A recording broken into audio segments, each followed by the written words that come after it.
السلام عليكم ورحمة الله وبركاته. الحمد لله نحمده ونستعينه ونستغفره ونؤمن به ونتوكل عليه ونعوذ بالله من شرور أنفسنا ومن سيئات أعمالنا من يهده الله فلا مضل له ومن يضلل فلا هادي له وأشهد أن لا إله إلا الله وحده لا شريك له وأشهد أن محمدا عبده ورسوله أما بعد فقد قال الله تعالى في القرآن العظيم أعوذ بالله من الشيطان الرجيم بسم الله الرحمن الرحيم يا أيها الذين آمنوا اتقوا الله حق تقاته ولا تموتن إلا وأنتم مسلمون يا أيها الناس اتقوا ربكم الذي خلقكم من نفس واحدة وخلق منها زوجها وبث منهما رجالا كثيرا ونساء واتقوا الله الذي تساءلون به والأرحام إن الله كان عليكم رقيبا يا أيها الذين آمنوا اتقوا الله وقولوا قولا سديدا يصلح لكم أعمالكم ويغفر لكم ذنوبكم ومن يطع الله ورسوله فقد فاز فوزا عظيما وقال الله عز وجل في آية ومن ورائهم برزخ إلى يوم يبعثون. கணியத்திற்குரிய எல்லாம் வல்ல அல்லாஹ் ஜல்லஷானஹு தஆலாவின் நல்லடியார்களே, அல்லாஹ்வுடைய பேரருளால் புனிதமிக்க ரமலான் மாதத்துடைய ஒற்றைப்படைகளில் ஒன்றாக இருக்கிற 27வது இரவு தொழுகையை நாம் எல்லாம் வந்திருக்கிறோம். நபிகள் நாயகம் ஸல்லல்லாஹு அலைஹி வஸல்லம் அவர்கள் இந்த கடைசி ஒற்றைப்படை நாட்களில் 10 நாட்களிலும் அதிலும் குறிப்பாக ஒற்றைப்படை நாட்களிலே அதிகமாக துஆ செய்வதும் லைலத்துல் கத்ரை அடைகின்ற போது பெருமானார் ஸல்லல்லாஹு அலைஹி வஸல்லம் அவர்கள் அந்த லைலத்துல் கத்ரை அடைவதற்காக வேண்டிய அழகான ஒரு துஆவை கற்றுத் தந்தார்கள். அல்லாஹும்ம இன்னக அஃபுவ் துஹிப்புல் அஃப்வ ஃபஅஃபு அன்னி என்கிற ஒரு பிரார்த்தனை.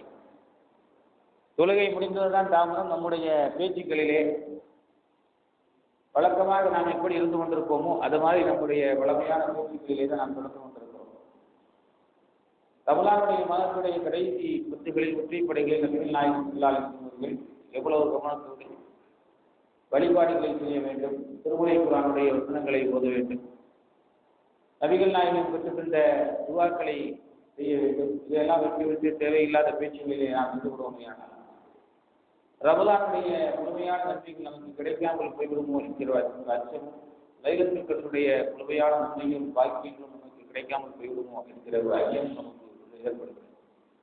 அதனால் அல்லாஹ் ஜல்லஷானஹு தஆலா இந்த ரமலானுடைய மாதத்தில் நமக்கு நன்மைகளை வாரி வழங்குவதாக வாக்களித்தானோ, இந்த ரமலானுடைய கடைசி 10 நாட்களில் ஒற்றைப்படைகளில் லைலத்துல் கத்ர் இருப்பதாக சொன்னாலும் அந்த லைலத்துல் கத்ருடைய பாக்கியங்களை அடையக்கூடிய நல்லவர்களாக அல்லாஹ் நம் யாவரையும் ஆக்கிய முடிவானாக என்கிற பிரார்த்தனையோடு என்னுடைய இந்த தொடர்புரையை ஆரம்பிக்கிறேன். கடந்த தினங்களிலே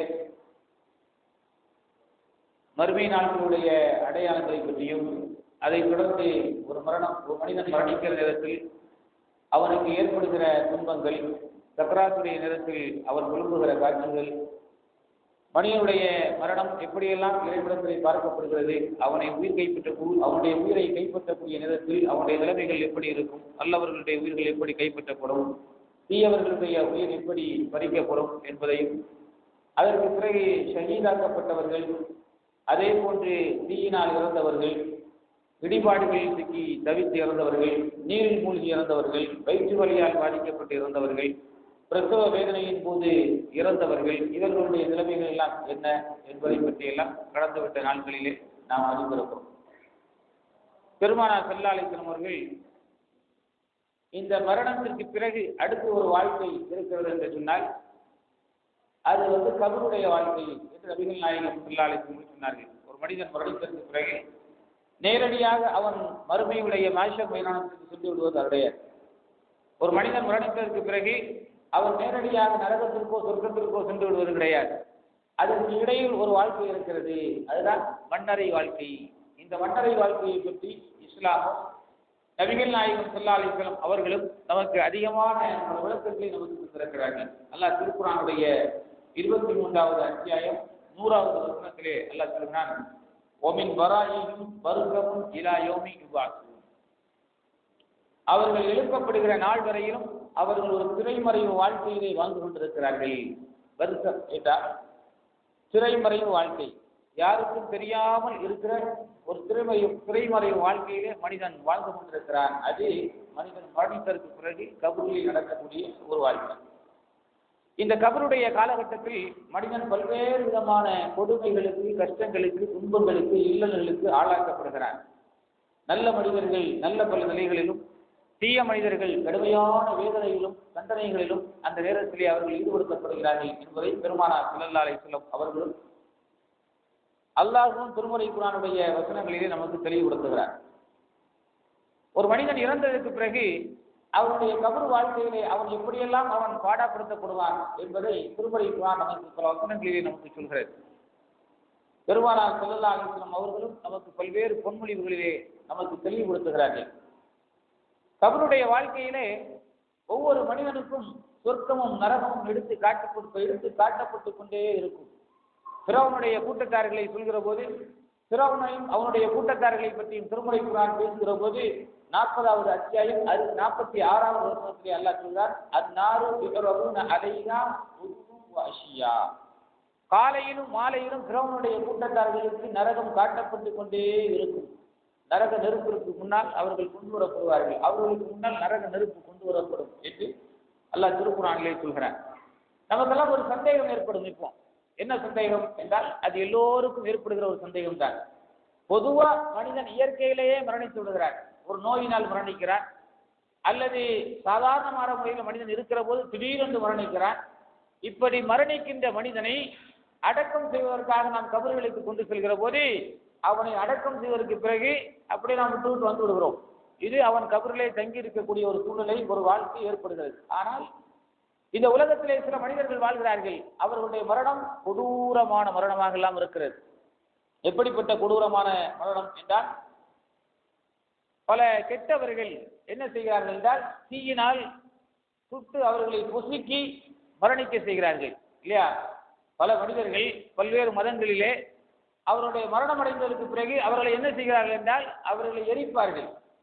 எரித்து என்ன செய்வார்கள், அவருடைய சாம்பல்களை பல இடங்களிலே தூவி, உலகத்துடைய பல்வேறு நாட்டினுடைய பல்வேறு பகுதிகளுக்கு அந்த சாம்பல்களை எடுத்து தூவி செல்வார்கள் விமானத்தின் மூலமாக. நாட்டுடைய பிரதமர்களுக்கு கூட இப்படியெல்லாம் நடந்திருக்கிறது. அதே போன்று கடல்களிலே கொண்டு கரைப்பார்கள். அவர்கள் எரித்ததற்கு பிறகு அந்த சாம்பலை கடலிலே கொண்டு கரைப்பார்கள். இப்படியெல்லாம் நடக்கிறது. அப்ப இவர்களுக்கெல்லாம் கபர் வாழ்க்கை எப்படி? ஒரு சந்தேகம் வருதா இல்லையா? இவர்களுடைய உடல் அப்படியே தீயினால் சுருக்கப்பட்டு இல்லாமலாக்கப்பட்டு சாம்பலை எடுத்துக்கொண்டு கடலாக ஒவ்வொரு கடலிலும் தூக்கி வீசுகிறார்கள், அல்லது ஹெலிகாப்டரின் மூலமாக உலகத்தில் இருக்கக்கூடிய பல்வேறு பகுதிகளுக்கு கொண்டு அவர்களுடைய சாம்பல்கள் பரப்பப்படுகிறது என்றால் அவரே பொசுக்கப்பட்டு இல்லாமலாக்கப்பட்டு விட்டால் இவனுக்கு நரகத்துடைய தண்டனை எப்படி? ஒரு சந்தேகம் ஏற்படுகிறது. அதே போன்று இன்னொரு சந்தேகம், ஒரு மனிதனை காட்டு விலங்குகள் அடித்து சாப்பிடுகிறது. ஒரு மனிதனை பயங்கரமான காட்டு விலங்குகள் அடித்து சாப்பிட்டு விடுகிறது. புலி, சிங்கம் போன்ற, யானைகள் போன்ற கொடூரமான காட்டு பிராணிகள் ஒரு மனிதனை அடித்து நொறுக்கி அவனை அப்படியே விட்டு விடாமல் சாப்பிட்டு விடுகிறது. இவனுடைய நிலை என்ன? அவன் எங்கே இருப்பான்? அந்த பிராணியுடைய வயிற்றுக்குள்ளே தான் இருப்பான். இவனுடைய நிலைமை என்ன? இவருக்கு கபர் வேதனை உண்டா? இவனுக்கு கபர் வாழ்க்கை இருக்கிறதா? அப்படிங்கிற ஒரு சந்தேகம் ஏற்படுது. அதே போன்று எத்தனையோ மனிதர்கள் கடல்களுக்கு, கடற்கரைகளுக்கு செல்கிற போது ஆபத்தான அலைகளிலே சிக்கி அல்லது பயங்கரமான பாறைகளுக்கு மேலே, எந்த பாறைக்கு மேலே ஏறக்கூடாது என்று அபாயம் என்று போட்டுக் கொண்டிருப்பார்களோ அந்த பாறைக்கு மேலே ஏறி நின்று கடலிலே சிக்கி தவிர்த்து அங்கேயே மரணம் அடைகிறார்கள். அவர்கள் சொல்லக்கூடிய இடமதி மீன்கள் அவர்களை கொத்தி தின்று விடுகிறது. இவர்களுடைய நிலை என்ன? இவர்களுக்கு கபர் வேதனை இருக்கிறதா? இவர்கள் தான் மீனால் திங்கப்படுகிறார்களே, சாம்பலால் எரிக்கப்பட்டு அவர்களுடைய சாம்பல் எல்லாம் உலகத்திலே பரப்பப்படுகிறது, எல்லா இடத்திலும் தூக்கி எறியப்படுகிறது. அதே போன்று காட்டு விலங்குகளால் அடிக்கப்பட்டு உண்ணப்பட்டு அதே தன்னுடைய உடலை அதே தன்னை உணவாக உட்கொண்டு விடுகிறது அந்த மனிதனை. இவர்களுக்குரிய தண்டனைகள் என்ன என்றெல்லாம் சிலர்களுக்கு சந்தேகம் ஏற்படும். யாருக்கு? முஸ்லிம்களை பொறுத்தவரை இந்த சந்தேகம் எல்லாம் ரொம்ப ரொம்ப லேசானது. முஸ்லீம் அல்லாதவர்களாக இருந்தாலும் சரி, முஸ்லிம்களிலேயே ஒரு விதமாக சிந்திக்கக்கூடியவர்களாக இருக்கக்கூடிய மக்களுக்கும் இந்த மாதிரியான சந்தேகங்கள் ஏற்படுகிறது. இதை பொறுத்தவரையில் நல்ல மனிதனாக இருந்தாலும் கெட்ட மனிதனாக இருந்தாலும் அவனுக்கு கபருடைய வாழ்க்கையிலே அந்த கபருடைய வாழ்க்கையை பற்றி அல்லாஹ் சொல்லுகிற போது பர்ஸகுன் இலா யௌமி யபாஸூன், ஒரு திரைமறைவு வாழ்க்கை என்று அல்லாஹ் திருக்குர்ஆனிலே சொல்கிறான். வமின் வராஇஹிம் பர்ஸகுன் இலா யௌமி யபாஸூன், திரைமறைவு வாழ்க்கையிலே மனிதன் வாழ்ந்து கொண்டிருக்கிறார். அவன் சாம்பலாக புசுக்கப்பட்டாலும், மீனுடைய வயிற்றிலே அவன் போனாலும், மீன்களால் அவன் தின்னப்பட்டாலும், காட்டு விலங்குகளால் அடித்து கொல்லப்பட்டாலும் அவனுடைய நிலைமை என்ன? அவனுக்கும் கபரு வேதனை ஏதோ ஒரு விதத்திலே இறைவன் கொடுத்து கொண்டேதான் இருக்கிறான். அது நமக்கு தெரியாது. எந்த ரீதியில் அவனுக்கு கபரு தண்டனை வழங்கப்படும் என்பது நமக்கு அறிவிக்கப்படவில்லை. பொதுவாக மனிதர்களுக்கு நபிகள் நாயகம் ஸல்லல்லாஹு அலைஹி வஸல்லம் அவர்கள் சில மனிதர்களுடைய, சில நபித்தோழர்களுடைய, சில யூதர்களுடைய கபர்களை கடந்து செல்கிற நேரத்தில் அவர்களுக்கு கொடுக்கிற வேதனைகள் அவர்களுக்கு எடுத்து காட்டப்பட்டிருக்கிறது. அவர்களுடைய வேதனை போடுகிற சப்தம் அவர்களுக்கு காட்டப்பட்டிருக்கிறது. அந்த வேதனையான கொடூரமான காட்சிகள் அவர்களுக்கு காட்டப்பட்டிருக்கிறது. அதன் மூலமாக கபரிலே வேதனை நடைபெறும் என்பது நபிகள் நாயகம் ஸல்லல்லாஹு அலைஹி வஸல்லம் சொல்லியிருக்கிறார்கள்.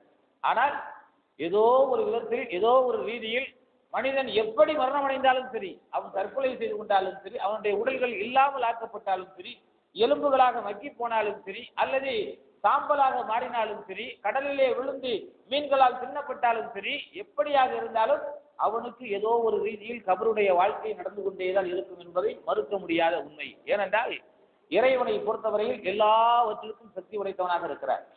இறைவனை பொறுத்தவரையில் எல்லாவற்றிற்கும் ஆற்றல் படைத்தவனாக இருக்கிறான். அந்த இறைவன் அவன் என்ன வேண்டுமானாலும், எப்படி வேண்டுமானாலும், எதை வேண்டுமானாலும், எந்த விதத்தில் வேண்டுமானாலும், எப்படிப்பட்ட தண்டனைகளையும் கொடுப்பதற்கு சர்வ வல்லவனாக இருக்கிறான் என்பதை இந்த கபருடைய வாழ்க்கையை நமக்கு உணர்த்துகிறது சகோதரர்களே. அதே போன்று ஒரு மனிதன் இறந்ததற்கு பிறகு அவருடைய கபரு வேதனையிலே அவன் புலம்புகிற காட்சி எப்படிப்பட்ட காட்சி தெரியுமா? கடுமையான காட்சிகள் நபிகள் நாயகம் ஸல்லல்லாஹு அலைஹி வஸல்லம் அவர்கள் சொன்னார்கள். ஒரு ஜனாசா வைக்கப்பட்டு, ஒரு ஜனாசா சந்தூக்கிலே வைக்கப்பட்டு அது மையவாடிக்கு எடுத்து செல்லப்பட்டு கொண்டிருக்கிறது.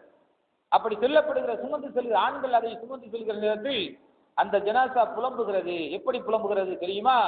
என்னை விரைந்து கொண்டு செல்லுங்கள் என்று அந்த ஜனாசா புலம்பும். அந்த ஜனாசா எப்படிப்பட்ட ஜனாசாவாக இருந்தால் இப்படிப்பட்ட வார்த்தையை சொல்லி புலம்பும் என்றால், நல்ல மனிதனாக இருந்தால், நல்ல சாலிஹான அமல்களை செய்த மனிதனாக இருந்தால், என்னை வெகு சீக்கிரத்தில் என்னை கொண்டு சேர்க்க வேண்டிய இடத்திலே நீங்கள் கொண்டு சேருங்கள் என்று அந்த ஜனாசா பயங்கரமான முறையிலே கூக்குரல் இடும். அதே நேரத்தில் அது தீயதாக இருந்தால், அந்த மனிதன் தீயவனாக இருந்தால், தீய ஜனாசாவாக இருந்தால், கெட்ட மனிதனாக இருந்தால், அவன் என்னை எங்கே கொண்டு செல்கிறீர்கள் என்று கதறி புலம்புவான்.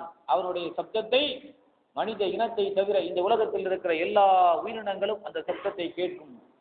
சில சந்தர்ப்பங்களிலே அறிவுபூர்வமாக, அனுபவபூர்வமாக கூட நாம் பார்த்திருக்கலாம். சில மையவாடிகளிலே மையத்துகள் எடுத்து சொல்லப்படுகிற நேரத்தில், சுமந்து சொல்லப்படுகிற நேரத்திலே எங்கேயாவது ஓரத்தில் இருக்கிற நாய்கள் ஊழவிடும், காக்கைகள் பயங்கரமாக சத்தம் போடும், அந்த இடத்திலே வருகிற கழுதைகள் சத்தம் போடும். இதெல்லாம் நமக்கு அந்த நேரத்தில் தெரியாது. இந்த ஹதீஸை இணைக்கக்கூடியவர்களுக்கு அந்த நேரத்தில் தெரியும். ஆமா, ரசூல் ஸல்லல்லாஹு அலைஹி வஸல்லம் அவர்கள் சொன்னது உண்மை. கபருடைய வேதனை ரசூல் ஸல்லல்லாஹு அலைஹி வஸல்லம் எப்படி உண்மைப்படுத்துகிறார்கள் தெரியுமா? இந்தந்த இடங்களிலே நான் கபருடைய வேதனையை, சில வேதனைகள் செய்யப்படுகிற காட்சி எனக்கு காட்டப்பட்டது என்று சொல்கிற நபிகள் நாயகம் ஸல்லல்லாஹு அலைஹி வஸல்லம் அவர்கள் அதே மாதிரியான வேதனைகளை நம்முடைய மையவாடிகளிலே நீங்கள் தனியாக சென்று பாருங்கள். எந்த இடங்களிலே மையவாடிகள் இருக்கிறதோ அந்த இடங்களிலே அதிகமாக நாய்கள் உள்ளே போனால் நாய்களுடைய சவுண்ட் அதிகமாக இருக்கும். அதே போன்று விலங்கினங்கள், எந்த விலங்கினங்கள் உள்ளே சென்றாலும் அந்த விலங்குகளும் கடுமையான வழக்கத்திற்கு மாறாக கடுமையான சத்தம் போடும். என்ன காரணம்?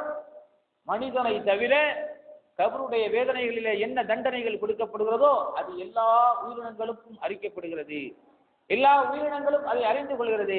ஏன் மனிதனுக்கு மட்டும் அல்லாஹ் அதை கேட்க விடாமல் தடுத்து விட்டான் என்றால், மனிதன் அதை ஒருவேளை கேட்டுவிட்டால் மனிதனால் தாங்க முடியாது. மனிதன் அப்படியே இல்லாமல் ஆகி விடுவான், மூர்ச்சையாகி விடுவான். அந்த சப்தத்தை கேட்டால், சாதாரண ஒரு மனிதனுடைய சப்தத்தை பயங்கரமாக கேட்டாலே மனிதனால் தாங்க முடியவில்லை. ஆனால் கபருடைய வேதனையிலே மனிதர்கள் புலம்புவதையோ அல்லது ஜனாசா அடக்கம் செய்யப்படுகிற நேரத்தில், அடக்கம் செய்வதற்காக கொண்டு போகிற நேரத்தில் தீய ஜனாசாவுடைய புலம்பல் சத்தம் கேட்கிற நேரத்தில் மனிதனால் தாங்க முடியாது. அதனால் தான் அல்லாஹ் ஜல்ல ஷானஹு தஆலா அதை மறைத்து மனிதனுக்கு மட்டும் காட்டாமல் கேட்காத அளவுக்கு வைத்திருக்கிறான். இதை அபூ ஸைதுல் குத்ரி என்கிற நபித்தோழர் அறிவிக்கிறார். புகாரியில் இடம்பெறுகிறது. நபிகள் நாயகம் ஸல்லல்லாஹு அலைஹி வஸல்லம் அவர்கள் எப்படியெல்லாம் இந்த கபருடைய வேதனையை பற்றிய செய்திகளை மக்களுக்கு சொல்கிறார்கள் என்றால், நாம் எல்லாம் கேள்விப்பட்டிருக்கிறோம். நபிகள் நாயகம் ஸல்லல்லாஹு அலைஹி வஸல்லம் காலத்திற்கு பிறகு 3வது கலீஃபாவாக வந்தவர் உஸ்மான் இப்னு அஃபான் என்கிற நபித்தோழர். இந்த உஸ்மான் இப்னு அஃபான் என்கிற ஒரு நபித்தோழர் மையவாடிகளுக்கு செல்கிற நேரத்தில், மன்னரைகளுக்கு செல்கிற நேரத்தில், கபறுகளை சந்திப்பதற்காக செல்கிற நேரத்தில் அடக்கம் செய்யப்படுகிற ஜனாசாவிற்காக வேண்டி கலந்து கொள்கிற நேரத்தில் மன்னரைகளை பார்க்கிற நேரத்தில் உஸ்மான் ரலியல்லாஹு தஆலா அன்ஹு ஏம்பி ஏம்பி தேம்பி தேம்பி அழுவார்கள். அவர்களுடைய அழுகை அவருடைய தாடி முழுவதும் நனைந்து ஓடும் என்பதை வரலாறுகளிலே நாம் பார்த்திருக்கிறோம், நிறைய பயான்களிலே கேள்விப்பட்டிருக்கிறோம். ஆனால் உண்மையில் உஸ்மான் ரலியல்லாஹு தஆலா அவர்கள் அப்படி அழுவார்கள். அழுவதற்கு என்ன காரணம் தெரியுமா? சஹாபாக்கள் கேட்கிறார்கள், உஸ்மான் ரலியல்லாஹு அவர்களே, நீங்கள் அல்லாஹ்வுடைய தூதர் நபிகள் நாயகம் ஸல்லல்லாஹு அலைஹி வஸல்லம் அவர்கள் சொர்க்கத்தை பற்றி சொல்கிற நேரத்தில் நீங்கள் அவ்வளவு அழுவதில்லை, அதை பெற வேண்டும் என்பதற்காக வேண்டி அந்த எண்ணத்திலே அந்த சங்கடத்திலே நீங்கள் அழுவதில்லை. அல்லாஹ்வுடைய தூதர் நரகத்தை பற்றி சொல்கிறக்கூடிய நேரத்தில் அதை பற்றியும் நீங்கள் கவலை கொண்டு அதிகமாக நீங்கள் அழுவதில்லை. ஆனால் கபருடைய வாழ்க்கையை பற்றியும் கபருடைய வேதனைகளை பற்றியும் சொல்கிற நேரத்தில், கபர்களை நீங்கள் கடந்து போகிற நேரத்தில், கபரை நீங்கள் பார்க்கிற நேரத்தில் ஒரு விதமான அழுகை உங்களுக்கு ஏற்படுகிறதே, என்ன காரணம் என்று உஸ்மான் ரலியல்லாஹு அன்ஹு கேட்டபோது உஸ்மான் ரலியல்லாஹு அன்ஹு சொன்னார்கள், மறுமையில் பல நிலைகள் இருக்கிறது, அதனுடைய முதல் நிலைதான் இந்த மன்னரை. இந்த மன்னரை என்கிற கபருடைய வாழ்க்கையிலே யார் தப்பித்து விட்டார்களோ அடுத்து வருகிற எல்லா சோதனைகளையும் அவர் தப்பித்து விடுவார். இப்படி நபிகள் நாயகம் ஸல்லல்லாஹு அலைஹி வஸல்லம் அவர்கள் சொன்னதை நான் கேட்டேன் என்று சொல்கிறார். மறுமையுடைய முதல் நிலை என்ன? இந்த கபருடைய வாழ்க்கை தான். கபருடைய வாழ்க்கையில் ஒரு மனிதன் தப்பித்து விட்டால், அதனுடைய தண்டனைகளிலிருந்து அவன் விடுபட்டு விட்டால், அடுத்து வருகிற மறுமையுடைய விசாரணை, நரகத்துடைய பயங்கரமான கொடூரமான காட்சிகள், தண்டனைகள், அதிலிருந்தெல்லாம் மனிதன் தப்பித்து விடுவான். யார் இந்த கபருடைய வாழ்க்கையிலே சரியாக இருக்கிறாரோ, நல்ல சாலியான அமல்களை செய்திருக்கிறார்களோ அவர்கள் அதிலிருந்து தப்பித்து விட்டார். யார் மோசமான நிலையிலே சந்திக்கிறார்களோ அவர்கள் மோசமான பல்வேறு காட்சிகளை கபரிலே அவர்களுக்கு காட்டப்படும், அவர்கள் துன்புறுத்தப்படுவார்கள், பயங்கரமான வேதனை செய்யப்படுவார்கள் என்பதையும் உஸ்மான் ரலியல்லாஹு தஆலா அவர்கள் நபிகள் நாயகம் ஸல்லல்லாஹு அலைஹி வஸல்லம் அவர்கள் கபருடைய வேதனையை பற்றி கடுமையாக எங்களுக்கு எச்சரித்திருக்கிறார்கள் என்கிற செய்தி உஸ்மான் அஃபான் என்கிற நபி தோழர் சொல்கிறார்கள். இது திருமதி என்கிற ஒரு ஹதீஸ் நூலில் இடம்பெறுகிறது. இப்படி பெருமானார் ஸல்லல்லாஹு அலைஹி வஸல்லம் காலத்தில் எப்படியெல்லாம் இந்த மாதிரியான சம்பவங்கள் நடைபெற்றிருக்கிறது என்பதை பல்வேறு விதமான வரலாறுகள் நமக்கு தெளிவுபடுத்துகிறது. எப்படி என்றால், அல்லாஹ்வுடைய தூதர் ஸல்லல்லாஹு அலைஹி வஸல்லம் அவர்கள் ஒரு கபரிலே நல்லவர்களுக்கு எப்படியெல்லாம் எடுத்து காட்டப்படும், தீயவனுக்கு எப்படியெல்லாம் எடுத்து காட்டப்படும் என்பதை பற்றி பெருமானார் ஸல்லல்லாஹு அலைஹி வஸல்லம் அவர்கள் அழகான முறையில் சொன்னார்கள். எப்படி சொன்னார்கள் என்றால், நல்லவர்களை பொறுத்தவரையில் அவர்களுக்கு கபரிலே சூனம் எடுத்து காட்டப்படும், தீயவர்களை பொறுத்தவரையில் அவர்களுக்கு கபரிலே நரகம் எடுத்து காட்டப்படும் என்று பெருமானார் ஸல்லல்லாஹு அலைஹி வஸல்லம் அவர்கள் சொன்னார்கள். எப்படி சொல்வார்கள் பாருங்கள். ஒரு அடியான் கபரிலே அவரை வைத்ததற்கு பின்னர், வைக்கப்பட்ட பின் அவனது தோழர்கள் திரும்பி விடுவார்கள். ஒரு மன்னரையில ஒரு அடியானை வைத்ததற்கு பிறகு அவனை அடக்கம் செய்வதற்காக வந்த அவனுடைய சொந்தக்காரர்கள் தோழர்கள் எல்லாம் திரும்பி விடுவார்கள். திரும்பி வருகின்ற போது அவர்கள் திரும்புகிற அந்த காலடி ஓசையை அந்த கபரிலே அடக்கம் செய்யப்பட்ட மனிதர் கேட்பார். அப்படிப்பட்ட ஒரு ஆற்றலை இறைவன் அந்த நேரத்திலே மட்டுமே அந்த மனிதனுக்கு கொடுத்திருக்கிறார். அதனால கபரிலே இருக்கக்கூடிய எல்லாருமே நாம் அவரிடத்திலே கேட்டால் அவர்கள் நமக்கு நம்மளுடைய கோரிக்கைகளை நிறைவேற்றுவார்கள், நம்முடைய தேவைகளை பூர்த்தி செய்வார்கள் என்பது அல்ல. கபரிலே அடக்கம் செய்வதற்கு பிறகு அந்த காலடி ஓசை மட்டுமே அந்த மனிதனுக்கு கேட்கும். ஏனென்றால் அல்லாஹ் அப்படி உணர வைக்கிறான். என்ன காரணம்? உன்னை தனியாக விட்டுவிட்டு எல்லா மனிதர்களும் சென்று பிரிந்து விடுகிறார்கள். உன்னுடைய குடும்பத்தார்கள், உன்னுடைய உறவுகள், உற்றார்கள், உறவினர்கள், நண்பர்கள், உன்னுடைய எல்லா விதமான சொந்தக்காரர்களும் உன்னை விட்டு பிரிந்து விடுகிறார்கள் என்பதை அவன் உணர வேண்டும் என்பதற்காக வேண்டி அப்படிப்பட்ட ஒரு உணர்வை அல்லாஹ் ஏற்படுத்துகிறார். எப்படியெல்லாம் ஏற்படுத்துகிறான் பாருங்கள். அவன் அந்த கபரிலே மன்னரையில வைக்கப்பட்டதற்கு பிறகு அவரை அடக்கம் செய்து மனிதர்கள் எல்லாம் திரும்பியதற்கு பிறகு அந்த காலடி ஓசை அவனுக்கு முதலாக கேட்கிறது. கேட்டதற்கு பிறகு தொடர்ந்து என்ன செய்வார்கள் என்றால், 2 மலக்குகள் அவனிடத்திலே வருவார்கள் கேள்வி கேட்பதற்காக வேண்டி. அவனை தொடர்ந்து 2 மலக்குகள் கேள்வி கேட்பதற்காக வருவார்கள். அந்த மலக்குகளுடைய பேரை நாம் கேள்விப்பட்டிருக்கிறோம். என்ன வழக்கு? கபரிலே கேள்வி கேட்கக்கூடிய முன்கர் நக்கீர் என்று சொல்கிற 2 மலக்குகளை அல்லாஹ் நியமித்திருக்கிறான். அவருடைய வேலை என்ன என்றால், கபருக்குள்ளே இருக்கிற மனிதனிடத்திலே அவனை எழுப்பி உட்கார வைத்து கேள்வி கேட்பது. என்ன கேள்விகளை கேட்பான்? விசித்திரமான கேள்விகளா? எந்த கேள்வியும் இல்லை. நபிகள் நாயகம் ஸல்லல்லாஹு அலைஹி வஸல்லம் அவர்கள் என்ன கேள்வி கேட்கப்படும் என்பதை கூட அழகான முறையில் நமக்கு சொன்னார்கள். உன்னை படைத்தது யார்? உன்னுடைய இறைவன் யார்? உன்னுடைய மார்க்கம் எது? உனக்கு அனுப்பப்பட்ட இறை தூதர் யார் என்கிற இந்த 3 கேள்வியையும் கேட்பார்கள். இந்த 3 கேள்வியையும் கேட்கிற நேரத்தில் நல்ல மனிதனாக இருந்தால் அந்த நல்ல மனிதன் சாலிஹான முறையிலே அதற்குரிய பதிலை சொல்வான். பதிலை சொல்லிவிட்டால் நீ புது மாப்பிளை தூங்குவதை போன்று நிரந்தரமாக இந்த நரகத்திலே மறுமை நாள் வருகிற வரையிலும் நீ நிரந்தரமாக எந்த விதமான இடைஞ்சலும் இல்லாமல் நிரந்தரமாக அந்த மனிதன் நிம்மதியாக தூங்கிக் கொண்டே இருப்பான். எதுவரையிலும்? மறுமை ஏற்படுகிற வரையிலும். அவனுக்கு தினந்தோறும் சொர்க்கத்துடைய காட்சிகள் காட்டப்பட்டு நரகத்துடைய சில காட்சிகள் காட்டப்பட்டு நீ இங்கே சொல்ல இருந்தாய், ஆனால் உன்னுடைய நல்ல அமல்களின் காரணத்தினால் இதிலிருந்து தப்பித்து நீ செல்லக்கூடிய இடம் இது என்று அல்லாஹ் சூனத்துடைய காட்சிகளை காட்டி அதனுடைய நறுமணங்கள் அவனுடைய கபர் விசாலமாக்கப்பட்டு அவனுடைய கபர் ஒளிமயமானதாக ஆக்கப்பட்டு அவனுடைய மன்னரை விசாலமானதாக ஆக்கப்பட்டு பயங்கரமான முறையிலே அவன் தூங்கிக் கொண்டிருப்பான் என்பதை நபிகள் நாயகம் ஸல்லல்லாஹு அலைஹி வஸல்லம் சொன்னார்கள். அதே நேரத்தில் ஒரு கெட்ட மனிதனாக இருந்தால் அவரிடத்திலே கேட்கப்படுகிற கேள்வி, உன்னை படைத்தது யார் என்றால் புலம்புவான். என்னை படைத்ததா? ஆக எனக்கு தெரியாது, நான் கேள்விப்பட்டதில்லையே, அப்படி புலம்புகிற நேரத்திலும் அதே போன்று உனக்கு இறைத்தூதராக அனுப்பப்பட்ட நபியா என்று கேட்கிற போது அவரை பற்றி நான் கேள்விப்பட்டதில்லை, எனக்கு சொல்லப்பட்டது இல்லை, எனக்கு அவரை பற்றி தெரியவும் தெரியாது, ஆகா ஓஹோ கை செய்தமை என்று புலம்புவான் கெட்ட அடியான். அதே போன்று உன்னுடைய மார்க்கம் எது என்று கேட்டால் மார்க்கத்தை கூட சொல்வதற்கு தயங்கிய நிலையிலே அந்த கெட்ட அடியான் இருப்பான். அப்படிப்பட்ட கெட்ட அடியானுக்கு நபிகள் நாயகம் ஸல்லல்லாஹு அலைஹி வஸல்லம் சொன்னார்கள், அவனுக்கு கடுமையான முறையில் என்ன செய்யும், 2 கபறுகள், அவனுடைய 2 தோள்களும் தோல் புஜங்களும் அப்படியே கபறுகளை நெருக்கப்பட்டு வலது தோல் இடது புறத்திலும் இடது தோல் வலது புறத்திலும் வருகிற அளவுக்கு கடுமையான முறையில் நெருக்கப்பட்டு சொர்க்கத்துடைய காட்சிகள் லேசாக காட்டப்பட்டு நீ இங்கே சொல்ல இருந்தாய், ஆனால் நீ எங்கே சொல்ல போகிறாய் தெரியுமா, நீ செல்கிற பாதை செல்கிற இடம் இது என்று நரகத்திலே தினந்தோறும் நரகத்தை பற்றியும் மோசமான காட்சிகளை சோசிப்பதற்குரிய வழிகளையும் அதே போன்று ரொம்ப மன்னரை ரொம்ப இருட்டாக இருக்கக்கூடிய ஒரு இருட்டான ஒரு சூழ்நிலையை அல்லாஹ் ஏற்படுத்தி கடுமையான முறையிலே அல்லாஹ் தண்டித்துக் கொண்டிருப்பார் என்பதை நபிகள் நாயகம் ஸல்லல்லாஹு அலைஹி வஸல்லம் அவர்கள் சொல்கிறார்கள். எப்படியெல்லாம் சொல்கிறார்கள் பாருங்கள். நம்மெல்லாம் உலகத்திலே பார்த்திருக்கிறோம், கண்கூடாக பார்க்கிறோம். ஒரு மனிதன் இறந்து விட்டால் அவனை அடக்கம் செய்வதற்காக கொண்டு போகிற நேரத்தில் அடக்கம் செய்வதற்கு பிறகு அவனுடைய மன்னரைக்கு அருகிலே அமர்ந்து அவனுக்காக வேண்டி தல்கீன் என்கிற பேரிலே ஒன்றை ஓதுவார்கள். நீங்களால் கேள்விப்பட்டிருப்பீர்கள். அந்த தல்கீன்ல என்ன ஓதுவாரியுமா, அதுல இருக்கிற பேர்களுக்கு பாதி பேருக்கு அது தெரியவே, என்ன ஓதுவார் என்பதே தெரியாது. ஆனால் ஓதுவதை கேட்டு எல்லோரும் ஆமீன் போடுவார்கள். ஏன், ஏதோ இமாம் நல்லதைத்தான் ஓடுகிறார் என்று ஆமீன் போடுவார்கள். அவர் நல்லதைத்தான் ஓடுவார். ஆனால் எங்கே அதை பற்றி துஆ கேட்க வேண்டுமோ அங்கே கேட்காமல் அவன் இறந்ததற்கு பிறகு அவனுடைய தலைமாட்டிலே அமர்ந்து ஓதி கொண்டிருப்பார். என்ன வழக்கம் நடைபெறுகிறது, ஒரு மனிதன் இறந்து விட்டால் அவனுடைய கபரை உள்ளே வைத்ததற்கு பிறகு அவனை மூடியதற்கு பிறகு ஏதாவது நறுமணம் வீசக்கூடிய பூக்களை கொண்டு மேலே தூவார்கள். பள்ளிவாசலுடைய முஅத்தினாக இருக்கக்கூடிய முஅத்தின் என்ன செய்வார் என்றால், ஒரு டம்ளர்ல ஒரு குடத்துல தண்ணீர் வைத்திருப்பார். ஃபதுகுலி ஃபி இபாதி வதுகுலி யா அய்யத்துஹன் நஃப்ஸுல் முத்மஇன்னா இர்ஜிஇ இலா ரப்பிகி ராதியத்தன் மர்தியா ஃபதுகுலி ஃபி இபாதி வதுகுலி ஜன்னதி என்று சொல்லி தலை மாட்டில இருந்து கால் மாட்டில இருந்து தலையிலான தண்ணீரை ஊற்றின உடனே இவருக்கு வேதனை எல்லாம் போய்விட்டது என்கிற நினைப்பு அவருக்கு.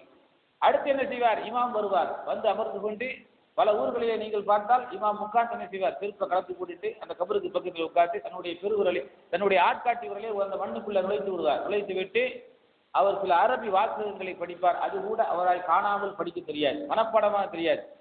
ஒரு பேப்பரை கையில் வச்சிருப்பார் அல்லது டைரி அப்படியே துறப்பார். அதில் என்ன செய்வார், அதை பார்த்து படித்துக் கொண்டே இருப்பார். எத்தனையோ இடங்களிலே அந்த கபருக்கு மேல பன்னீர் துளிக்கிற நேரத்தில் அவர் படித்துக் கொண்டிருக்கக்கூடிய அந்த அரபு வாசகங்கள் அழிந்து பரபரப்பாக இருக்க காட்சிகள் எத்தனையோ இடங்களில் ஏற்பட்டிருக்கிறது. அந்த அரபி வாசகங்களை படிப்பார். எப்படி படிப்பார் தெரியுமா, உங்களிடத்திலே 2 பேர் வருவார், அழகான ஒரு ராகத்தோடு படிப்பார்கள். உங்களிடத்திலே 2 மலக்குகள் வருவார், அவர்களுக்கு பேர் முன்கரு நக்கீர், 2 மலக்குகள் எஸ்அலானி, அவர்கள் 2 பேரும் உங்களிடத்திலே கேட்பார்கள், மன் ரப்புகா ஒமா நபியுக்க ஒமா இமாமுக்க ஒமா கிப்லத்துக்க என்று பல கேள்விகள், 5 கேள்விகளை சொல்வார் வரிசையாக. இந்த கேள்விகள் எல்லாம் உங்களிடத்திலே கேட்பார்கள். அப்போது நீ அந்த கேள்விகளுக்குரிய பதிலை சொல்ல வேண்டும் என்று சொல்லி எப்ப சொல்லி விடுப்பார், அவர் மரணித்து அவரை கபருக்குள்ள வைத்து மண்ணை அள்ளி போட்டதற்கு பிறகு அவருடைய தலைமாட்டில் உட்கார்ந்து கொண்டு உன்னுடைய இறைவன் யார் என்று கேட்டால், அல்லாஹு ரப்பி முஹம்மது நபி கஅபா கிப்லதி குர்ஆன் இமாமி இப்படி இருப்பார் உட்கார்ந்து. இதை கேட்கிறவர்கள் அப்படியே உட்கார்ந்து மெய் மறந்து போய் அல்லாஹு அக்பர் ஆமீன் ஆமீன் ஆமீன் என்று சொல்கிற காட்சி. அதுல என்ன சொல்கிறார், உன்னுடைய இறைவன் யார் என்று கேட்டால் அல்லாஹ் தான் என்னுடைய இறைவன் என்று சொல். உன்னுடைய தூதர் யார் என்று கேட்டால் முகமது அல்லாஹ்வுடைய தூதர் என்று சொல். உன்னுடைய மார்க்கம் எது என்று கேட்டால் இஸ்லாம் மார்க்கம் என்று சொல். உன்னுடைய சகோதரர்கள் யார் என்று சொன்னால் அல் முஸ்லிம் இஹ்வதி, என்னுடைய சகோதரர்களாம் முஸ்லிம்கள். உன்னுடைய கிப்லா எது என்று கேட்டால் கஅபா கிப்லதி. உன்னுடைய இமாம் யார் என்று கேட்டால் குர்ஆன் இமாமி, என்னுடைய இமாம் குர்ஆன் என்று சொல்லிக் கொடுப்பார். யாராவது ஒரு ஆள் அட ஆலிம்சா அஜரத்தே, இதுவரையிலும் நாங்கள் உலகத்தில் வாழ்கிற போது எங்களுடைய இமாம் யார் என்று கேட்கிற போது ஷாஃபி இமாம், எங்களுடைய இமாம் யாரென்று கேட்கிற போது ஹனபி இமாம், என்னுடைய இமாம் யாரென்று கேட்கிற போது ஹம்பலி இமாம், என்னுடைய இமாம் யாரென்று கேட்கிற போது மாலிக் இமாம், இப்படி தானே சொல்லி தந்தீர்கள். மண்ணை அள்ளி தலையில போட்டு உள்ள வைத்ததற்கு பிறகு குர்ஆன் இமாமி என்று சொல்லிக் கொடுக்கிறீர்களே. உலகத்துல இதெல்லாம் நடக்கிறது. தமிழகத்துல எந்த ஒரு மையத்திலேயாவது யாராவது கேட்டிருக்கிறார்களா? நம்ம பின்னாடி நிற்போம், ஆனால் நம்முடைய தந்தையை உள்ள அழைக்கிற நேரத்துல கூட அத மாதிரியான வார்த்தைகள் சொல்கிற போது நமக்கு தவறாக உணர்ந்தாலும் வேற வழி இல்லை. ஏன்னா என் பெரியாப்பா அந்த ஜமாத்துல இருக்கிறார், என் சின்னவாப்பா இந்த ஜமாத்துல இருக்கிறார், என் மச்சான் அந்த ஜமாத்துல இருக்கிறார், என் மருமகன் அந்த ஜமாத்துல இருக்கிறார், நான் எப்படி சொல்ல முடியும்? கேட்பதற்கு ஒரு தயக்கம் சகோதரர்களே, அந்த தயக்கம் இருக்கக்கூடாது. என்ன தைரியம் இந்த ஆதிக்கமார்களுக்கு? அவனை தான் உள்ள வச்சாச்சு, அவன் எந்திரிச்சு வந்து அழிக்க போறான் நம்மள. அப்படி ஏதாவது ஒரு மையத்திற்கு அல்லாஹ் ஒரு ஆற்றலை கொடுத்து இதுவரையில் எனக்கு இப்படி சொல்லி தந்தியே, அந்த இமாம் இந்த இமாம்னு சொல்லிட்டு இப்போ குர்ஆன் தான் இமாமி என்று சொல்கிறேன்னு உள்ளேருந்து பொத்துட்டு வெளியே வந்து தலான்னு வந்து செவுட்டை பார்த்து ஒரு அடி அடித்தார்னா அதுலேருந்து என்ன செய்ய மாட்டாரு. இந்த மாதிரியான காரியங்கள் தமிழகத்தில் நடக்கும் சீக்கிறதுக்கு இல்லை, இது உண்மை. எல்லா மையவாடிகளையும் நடைபெறக்கூடிய காட்சி. ஆனால் என்றைக்கு தௌஹீத் வந்ததோ அந்த தௌஹீத் வந்ததற்கு பிறகுதான் இந்த மாதிரியான காரியங்கள் எல்லாம் ஒழிக்கப்பட வேண்டும். நபிகள் நாயகம் ஸல்லல்லாஹு அலைஹி வஸல்லம் அவர்கள் இப்படியெல்லாம் காட்சி தரவில்லை. ரசூலுல்லாஹ் என்ன சொன்னார்கள்? ஒரு மையத்தை அடக்கம் செய்வதற்கு பிறகு அல் ஆன் இஸ்ரால், உங்களுடைய சகோதரன் இப்போது விசாரிக்கப்படுகிறார், அவனுக்காக வேண்டி அல்லாஹ்விடத்தில் நீங்கள் துஆ செய்யுங்கள். அவனுடைய நாவிலே இருக்கக்கூடிய முடிச்சுகளை அவிழ்த்து விட்டு அவன் லேசான முறைகளை அல்லாஹ்விடத்திலே பதிலளிக்க வேண்டும், அவனுக்காக வேண்டி நீங்கள் துஆ செய்யுங்கள் என்று பெருமானார் ஸல்லல்லாஹு அலைஹி வஸல்லம் அவர்கள் துஆ செய்ய சொன்னார்களே தவிர இந்த மாதிரியான துஆக்களை நபிகள் நாயகம் கற்றுத்தரவே இல்லை. இமாம் சொல்லி கொடுத்தவுடன் அவருக்கு காதில் கேட்க போகுதா? அதை கேட்டு அவர் மலக்கிடத்தை பதில் சொல்ல போகிறாரா? எந்த நிகழ்வுகளும் இல்லை. ஆனால் நாம் துஆ செய்ய வேண்டும். எப்படி துஆ செய்ய வேண்டும்? அவரை அடக்கம் செய்ததற்கு பிறகு தனித்தனியாக அமர்ந்து அங்கே நின்று அவருக்காக வேண்டி துஆ செய்ய வேண்டும். ஏனென்றால் உடனடியாக முன்கர் நக்கீர் என்கிற 2 மலக்குகள் அவரிடத்திலே வந்து கேள்விகளை கேட்க இருக்கிறார்கள். அவர் நல்ல முறையில் பதில் சொல்ல வேண்டும் என்பதற்காக வேண்டி அவருக்காக வேண்டி துஆ செய்ய வேண்டும் என்று பெருமானார் ஸல்லல்லாஹு அலைஹி வஸல்லம் சொன்னார்கள். அதே போன்று ஜனாசாவுடைய தொழுகையிலும் நபிகள் நாயகம் ஸல்லல்லாஹு அலைஹி வஸல்லம் அவர்கள் அந்த மாதிரியான அழகான துஆக்களை பெருமானார் ஸல்லல்லாஹு அலைஹி வஸல்லம் அவர்கள் கற்றுத் தந்திருக்கிறார்கள். இப்படி அடக்கம் செய்யப்பட்ட ஒரு மனிதன் எப்படியெல்லாம் கபரிலே தண்டிக்கப்படுகிறான் தெரியுமா? ஒரு மனிதன் ரசூல் ஸல்லல்லாஹு அலைஹி வஸல்லம் சொன்னார்கள், கபரிலே இருக்கக்கூடிய ஒரு மனிதன் அடக்கம் செய்யப்பட்ட ஒரு கெட்ட அடியான், ஒரு காஃபிர், அவன் தண்டிக்கப்படுகிறான். எப்படி தண்டிக்கப்படுகிறான்? பயங்கரமான இரும்பு சம்மட்டிகளால் அவன் தலையிலே அடிக்கப்படுவான். ஒவ்வொரு அடியின் போதும் அவன் பயங்கரமான குரலை எழுப்புவான். ஒவ்வொரு அடியின் போதும் பயங்கரமான ஓசையின் மூலமாக அவன் குரல்களை எழுப்புவான். அதை இந்த உலகத்தில் உள்ள மனிதர்களையும் ஜின்களையும் தவிர உலகத்தில் என்னெல்லாம் உயிரினங்கள் இருக்கிறதோ எல்லா உயிரினங்களும் அந்த அழுகை சத்தங்களை கூக்குரல்களை கேட்கும் என்பதை பெருமானார் ஸல்லல்லாஹு அலைஹி வஸல்லம் சொல்றாங்க. இது அனஸ் அறிவிக்கிற ஹதீஸ், ரலியல்லாஹு அன்ஹு, புகாரி, முஸ்லிம் என்கிற கிதாபில் இடம்பெறுகிறது.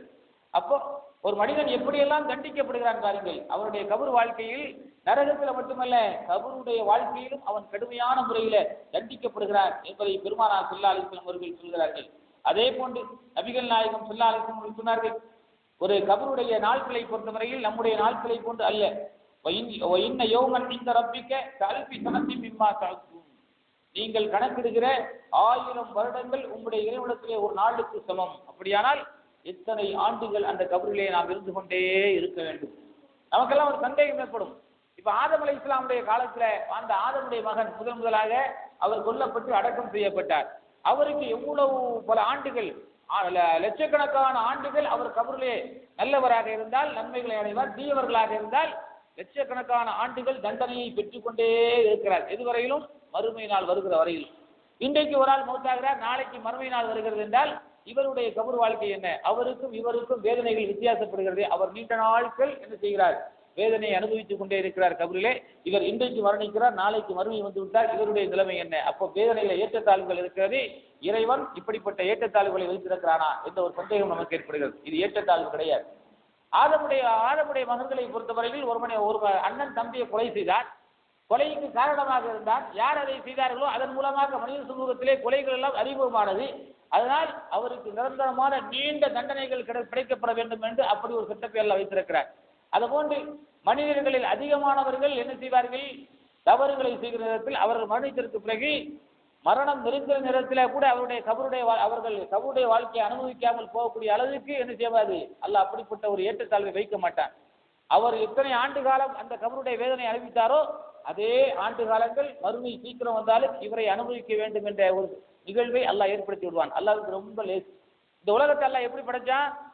குன் ஃபயகூன், ஆகுக என்று கட்டளையிட்டான், உடனே ஆகிவிட்டது. இது என்னது குர்ஆன் வசனம். ஆனா குர்ஆன் வசனம் நமக்கு தெரியாது. நாவூர் ரலிபா ஏதாவது ஒரு பாட்டுல பாடுப்பாரு, ஆகுக என்னும் குன் என்ற சொல்லால் அனைத்தையும் படைத்தவன் நீயே. இதை சொன்ன உடனே அப்படியே உட்காந்து கேட்போம். இது அல்லாஹ் சொல்றான், அதை கேட்க மாட்டோம். நாவூர் ரலிபா படிச்சா ஒரு காலத்துல அதுதானே நமக்கு ஹதீஸ் எல்லாம். எது நாவூர் ரலிபா சொன்னதான் ஹதீஸ். காலையில வெள்ளிக்கிழமை வீட்டுல நாவூர் ரலிபா பாடலை போட்டா அப்படியே ஒரு பெருநாள். இன்னைக்கும் எத்தனையோ ஊர்கள இன்னைக்கு 27, நாளைக்கு அந்த கணக்கு, நாளைக்கு 27. நாளை காலம் நீங்க பாருங்க, அங்கங்க செட்டை வச்சு, அங்கங்க ரேடியோ முழக்கங்களை வச்சு, டீப் லைட்டை போட்டு, சீரியலை போட்டு, ஒரே நாகூர் ரலிபாவுடைய பாட்டு தான். பெருநாள் முடிச்சு குத்துபா முடிகிற வரைக்கும், அந்த குத்துபா நடக்கிற வரைக்கும் கொஞ்சம் ஒரு அரை மணி நேரம் ஆஃப் பண்ணி வச்சிருப்பான். முடிஞ்ச உடனே அந்த நாகூர் ரலிபாவை பாட்டை கேட்காம இருந்தா பெருநாளே இல்லை அப்படிங்கிற மாதிரி. இரவு நேரத்தில் 27 தொழுகை தொழுது கொண்டு தஸ்பீஹ் தொழுது அந்த தொழுகையெல்லாம் முடிச்சுட்டு சுப்பு தொழுது வரும்போது நாகூர் ரலிபா பாட்டு ஓடிட்டே இருக்கும். ஏன்னா நிறைய நல்ல செய்திகளை அறிவித்திருக்கிறார். சில ஹதீஸ்களை எல்லாம், வரலாறுகளை எல்லாம் நல்லதையும் அறிவித்திருக்கிறார். ஆனால் அதிகமான லகீஃபான, அறிமுகம் இல்லாத, ரசூலுல்லாஹ்வுக்கு சொல்லப்படாத, குர்ஆனுக்கு முரண்படுகிற நிறைய கருத்துக்களையும் உள்ளே சொல்லியிருக்கிறார். நிறைய பேர் இன்றைக்கு நாகூர் ரலிபாவுடைய பாட்டுகளிலே மயங்கி கிடக்க. நல்ல பாட்டுகள் பிரச்சனை, நல்ல கருத்துள்ள பாட்டுகள் எடுத்துக்கொள்ளலாம். இசைதான் கேட்கக்கூடாதே தவிர நல்ல கருத்துள்ள பாடல்களை இஸ்லாம் நமக்கு அனுமதிக்கிறது. அவர் தான் என்ன பண்ணாரு, ஆரம்பத்தில் பாடினாரு, தமிழகத்து தர்காக்களை பார்த்து வருவோம். இது சொன்ன உடனே அவரு அதை கேட்கா எவரோ ஒரு ஆள் பாடினாரு. அது பாடும்போது என்ன ஆச்சு அப்படின்னா, அதுவரையும் இது ஒரு ஹதீஸ் மாதிரி அவனுக்கு தெரிஞ்சிச்சு. இதை சொல்லும் போது இது ரசூலுல்லாஹ் தான் சொல்லியிருப்பாங்களோ, ஏன்னா அவர் சொல்றதெல்லாம் எந்த இஸ்லாமிய பாடல் பாடினாலும் அது குர்ஆன்ல இருந்து ஹதீஸ்லாம் சொல்லப்படுகிறது. அது ஹதீஸாக இருக்குமோ குர்ஆனாக இருக்குமோ என்று தர்காவுக்கு போவாதெல்லாம் அந்த பாட்டை கேட்டோம்னா எல்லாம் போய் சுற்றி பார்த்து வருவோம். ஏன்னா அதுல ஒரு பரக்கத்து இருக்கும் போல, இது ஹதீஸாக இருக்கும் போல. இப்ப ரசூலுல்லாஹ்வுடைய காலத்திலும் பிடித்தார். பாடலாக இல்லாவிட்டாலும் கூட ரசூலுல்லாஹ்வுடைய காலத்திலேயும் நிறைய பேர்கள் முனாஃபிக்குகளாக இருந்தவர்கள், நடித்துக் கொண்டிருந்தவர்கள், ரசூலுல்லாஹ்வுக்கு பிடிக்காதவர்கள் எல்லாம் நிறைய ஹதீஸ்களை கட்டவிழ்த்து விட்டார்கள் ரசூலுல்லாஹ்வுடைய பேர்ல. ரசூலுல்லாஹ் சொன்னதாக நிறைய ஹதீஸ்களை. ஏன் ஒருத்தர் சுரைக்காய் விற்கிறானோ அவன் சுரைக்காவை பற்றி, அவன் சுரைக்காய் கடை வச்சிருப்பான். சுரைக்காய் தின்னால் உங்களுக்கு சோனம், சுரைக்காய் தின்னால் உங்களுக்கு சோனம் என்று ஹதீஸ்களை, நிறைய ஹதீஸ்கள், இப்படி லயீஃபான ஹதீஸ்கள் என்று தொகுக்கப்பட்ட ஒரு புத்தகங்கள் இருக்கு அரபியில. என்னென்ன லயீஃபான இட்டுக்கட்டப்பட்ட ஹதீஸ்கள், அவன் என்ன விஷயம் செய்யறானோ அதை பற்றி ஒரு ஹதீஸ் ரசூலுல்லாஹ் சொன்னதாக. இப்படியெல்லாம் என்ன செய்திருக்கிறார்கள், ரசூலுல்லாஹ்வுடைய காலத்தில் என்ன செய்திருக்கிறார்கள் என்றால் விட்டு கட்டி சொல்லியிருக்கிறார்கள். அப்ப அல்லாஹ்வும் அல்லாஹ்வுடைய தூதரும் சொல்லாத செய்திகளை யார் சொன்னாலும் வல்லத்தபவ்வ மக்காதஹு மினன் நார் என்று நபிகள் நாயகம் ஸல்லல்லாஹு அலைஹி சொன்னார்கள். வன் கதிப அலைய முத்தஅம்மிதன், வேண்டுமென்றே என் மீது இட்டுக்கட்டி ஒருவன் சொல்வானேயானால் அவனுடைய இடம் நரகம் என்று பெருமானார் ஸல்லல்லாஹு அலைஹி வஸல்லம் நமக்கு எச்சரிக்கிறார்கள். அப்ப அல்லாஹ்வுடைய கணக்கின்படி இந்த நரகமாக மறுமையுடைய நிகழ்வுகளாக இருந்தாலும் சரி, மன்னரையுடைய வாழ்க்கைகளாக இருந்தாலும் சரி, நீளமான நீண்ட ஒரு நாள் பயணம் செய்ய வேண்டும். அந்த விசாரணைகளை நாம் நின்று கொண்டே இருக்க வேண்டும். அந்த கபருடைய வேதனைகளை நாம் அனுபவித்துக் கொண்டே இருக்க வேண்டும். இதுல யார் விதிவிலக்கு என்றால், இன்னல்லதீன ஆமனு வஅமிலு ஸாலிஹாத் கானத் லஹும் ஜன்னாத்துல் ஃபிர்தௌஸி நுஸுலா காலிதீன ஃபீஹா லா யப்கூன அன்ஹா. யார் அல்லாஹ்வுக்காக வேண்டி சாலிஹான நல்லவர்களை செய்து, அல்லாஹ்வை அதிகமாக திக்ர் செய்து, அல்லாஹ்வை நம்பி வாழ்கிற மனிதர்களுக்கு ஃபிர்தௌஸ் என்கிற ஒரு கோணம் இருக்கிறது. அதிலே நிரந்தரமாக இருப்பார்கள். அதிலிருந்து பிரிந்து மாறி செல்வதற்கு அவர்கள் விருப்பப்படவே மாட்டார்கள் என்பதை அல்லாஹ் திருக்குர்ஆனுடைய 18வது அத்தியாயம் 107, 108வது வசனங்களிலே சொல்கிறார். அதே போன்று வல்லதீன கஸபூ பி ஆயாத்தினா உலாயிக அஸ்ஹாபுன் நார் ஹும் ஃபீஹா காலிதூன். யார் வேண்டுமென்றே இறைவனை நிராகரித்து வாழ்கிறார்களோ, நம்முடைய வசனங்களை பொய்ப்பிக்கிறார்களோ, நம்முடைய தூதர்களுக்கு மாறு செய்கிறார்களோ, அவர்களுக்குரிய தண்டனை கடுமையான நரகத்துடைய தண்டனை, அதிலே அவர்கள் நிரந்தரமாக இருப்பார்கள் என்பதை திருக்குர்ஆனுடைய 2வது அத்தியாயம் 29வது வசனத்திலே அல்லாஹ் நமக்கு சொல்கிறார். நபிகள் நாயகம் ஸல்லல்லாஹு அலைஹி வஸல்லம் அவர்கள் ஒரு மனிதன் மரணித்து விட்டால் அவன் எப்படியெல்லாம் தண்டனையை பெறுகிறான் என்பதை அடுத்த ஒரு ஹதீஸ் மூலமாக நமக்கு விளக்குகிறார்கள். இப்படி உங்களில் ஒருவர் மரணித்து விட்டால் அவர் அடக்கம் செய்வதற்கு பிறகு அவரிடத்துல கரு நிறமான நீல நிற கண்களை உடைய 2 வானவர்கள் வருவார்கள். அந்த வானவர்களுக்கு முன்கர் நக்கீர் என்று அழைக்கப்படுவார்கள். அவரிடத்திலே நபிகள் நாயகம் ஸல்லல்லாஹு அலைஹி வஸல்லம் அவர்களை பற்றி கேட்கப்படும். அந்த மனிதரை பற்றி நீ என்ன சொல்கிறாய் என்று கேட்கப்படும். அந்த மனிதர் மூமினாக இருந்தால் அவர் அல்லாஹ்வுடைய அடியாரும் அல்லாஹ்வுடைய தூதராகவும் இருக்கிறார். வணக்கத்துக்குரியவன் அல்லாஹ்வை தவிர வேறு யாரும் இல்லை, முஹம்மது நபி ஸல்லல்லாஹு அலைஹி வஸல்லம் அவர்கள் அல்லாஹ்வுடைய தூதர் என்று நான் சான்று பகர்கிறேன் என்று நல்ல அடியான் சொல்வார். அப்போது மலக்குகள் அவரை நோக்கி, நீ இவ்வாறு கூறுவாய் என்பதை ஏற்கனவே எங்களுக்கு தெரியும், அதனால் நீ போகக்கூடிய இடம் இது என்று சொல்லி வாசனை திரவியங்களை காட்டி, சொர்க்கத்துடைய காட்சிகளை காட்டி, அவனுக்கு சொர்க்கம் விசாலமாக்கப்பட்டு, நரக அந்த கபருடைய வாழ்க்கை அவனுக்கு விசாலமாக்கப்பட்டு சொர்க்கத்துடைய காட்சிகள் எல்லாம் காட்டப்படும் என்று பெருமானார் ஸல்லல்லாஹு அலைஹி வஸல்லம் சொன்னார்கள். அதே நேரத்தில் ஒரு கெட்ட அடியானாக இருந்தால் அவனிடத்தில் இதை பற்றி கேட்கிற நேரத்தில் அவர் எனக்கு தெரியாது, என இவரை பற்றி நான் கேள்விப்படவில்லை என்று அவன் மறுக்கிற நேரத்தில் அவனுக்கு கடுமையான தண்டனைகள் கபரிலே இருக்கிறது. அக்கபர் அவனை நெருக்கும் ஒருபோதும் விடாது என்பதை பெருமானார் ஸல்லல்லாஹு அலைஹி வஸல்லம் சொல்கிறார்கள். இது அபூ ஹுரைரா அறிவிக்கிற ஹதீஸ் திருமதியில் இடம்பெறுகிறது. அதே போன்று நபிகள் நாயகம் ஸல்லல்லாஹு அலைஹி வஸல்லம் காலத்தில் ஒரு நபி தோழரையே கபர் நெருக்கி இருக்கிறது. பெருமானார் ஸல்லல்லாஹு அலைஹி வஸல்லம் சொன்னார்கள். நம்மளும் கேள்விப்பட்டிருப்போம். ஒரு எந்த நபி தோழர் இது? சாத் ரலியல்லாஹு அன்ஹு. அந்த நபித்தோழரை என்ன செய்திருக்கிறது என்றால் கபர் நெருக்கி இருக்கிறது. எப்படி பாருங்கள், அவர் பெரிய ஒரு நபித்தோழர், நபிகள் நாயகத்திற்கு விருப்பமான ஒரு நபித்தோழர். அந்த நபித்தோழரையே அது விட்டு வைக்கவில்லை. பல போர்களிலே கலந்து கொண்டிருக்கிறார். அதே போன்று அகல் யுத்தம் என்ற ஒரு யுத்தம் நடந்தது. ஹிஜ்ரி 5வது ஆண்டிலே அஹ்ஸாப் என்றும் சொல்வார்கள், அஹல் என்றும் சொல்வார்கள். ரெண்டும் ஒரே பேர் தான் அந்த யுத்தத்திற்கு. அந்த யுத்தத்தில் இவர் கலந்து கொண்ட போது கடுமையான நோயினால் பாதிக்கப்படுகிறார். அந்த யுத்தத்தில் கலந்து கொண்டு காயமுற்றி கடுமையான நோயிலே பாதிக்கப்பட்டிருக்கிறார். அப்படிப்பட்ட நோயிலே பாதிக்கப்பட்ட இந்த சாத் ரலியல்லாஹு தஆலா அவர்களுக்கு ரசூல் ஸல்லல்லாஹு அலைஹி வஸல்லம் அவர்கள் அவர்களை சென்று நேரடியாக தினந்தோறும் அவர்களை பார்க்க வேண்டுவதற்காக வேண்டி, அவருடைய வீடு தூரத்தில் இருக்கிற காரணத்தினால் தினந்தோறும் செல்ல முடியாது. அதனால் மஸ்ஜித் நபவிக்கு பக்கத்திலேயே ஒரு வீட்டை ஏற்பாடு செய்து கொடுங்கள் என்று சஹாபாக்களுக்கு கட்டளையிடுகிறார்கள். சஹாபாக்கள் வீட்டை ஏற்பாடு செய்து கொடுக்கிறார்கள். அங்கே சாதை தங்க வைக்கிறார்கள். பெருமானார் ஸல்லல்லாஹு அலைஹி வஸல்லம் அவர்கள் அவ்வப்போது சாத் ரலியல்லாஹு தஆலா அவருடைய நோய் நலத்தை விசாரித்துக் கொண்டே இருப்பார்கள். இப்படி விசாரிக்கிற போது இறந்தோர் சாத்துடைய நோய் நலத்தை பெருமானார் ஸல்லல்லாஹு அலைஹி வஸல்லம் அவர்கள் விசாரிப்பார்கள். இப்படி விசாரிக்கிற போது ஒருமுறை பெருமானார் ஸல்லல்லாஹு அலைஹி வஸல்லம் அவர்கள் வெளியே சென்றிருக்கிறார்கள். அல்லாஹ்விடத்தில் இருந்து வகி வருகிறது. நபிகள் நாயகம் ஸல்லல்லாஹு அலைஹி வஸல்லம் அவர்களுக்கு எப்படிப்பட்ட வகி என்றால், ஒரு நாள் நடு சாமம் என்று சொல்லுவோமே, நடு நிசி, அந்த நடு நிசியில பெருமானார் ஸல்லல்லாஹு அலைஹி வஸல்லம் அவர்களுக்கு ஜிப்ரீல் அலைஹிஸ்ஸலாத்து வஸ்ஸலாம் அவர்கள் வந்து ஒரு வகி செய்தியை சொல்கிறார்கள். என்ன வகி செய்தி என்றால், வானத்திலும் பூமியிலும் உள்ளவர்களை எல்லாம் கவலை அடைய செய்யக்கூடிய, அதாவது பூமியில் இருக்கக்கூடிய மக்கள், வானத்தில் இருக்கக்கூடிய யார் இருப்பா, வானத்தில் மலக்குமார்கள் இருப்பார்கள், அவர்களே கவலைப்படக்கூடிய அளவுக்கு ஒரு மோசமான நிகழ்வு ஒன்று ஏற்பட்டு விட்டது என்று சொல்லி ஜிப்ரீல் அலைஹிஸ்ஸலாத்து வஸ்ஸலாம் அவர்கள் சொல்கிறார்கள். அது என்ன நிகழ்வு என்றால், ஒரு அடியார் மரணித்து விட்டார், ஒரு மனிதர் மரணித்து விட்டார். அவருடைய மரணத்தை கண்டு அல்லாஹ்வுடைய அரிசியை குலுக்கியது. எப்படி பாருங்கள், அந்த மனிதர் மரணித்ததற்காக வேண்டி அந்த நபித்தோழர் மரணித்ததை கண்டு அல்லாஹ்வுடைய அரிசியை நடுங்கி இருக்கிறது, குலுங்கி இருக்கிறது. அப்படிப்பட்ட ஒரு மனிதர் மரணித்து விட்டார் என்று சொன்னவுடன் பெருமானார் ஸல்லல்லாஹு அலைஹி வஸல்லம் நேர சாதுடைய வீட்டுக்கு செல்கிறார்கள்.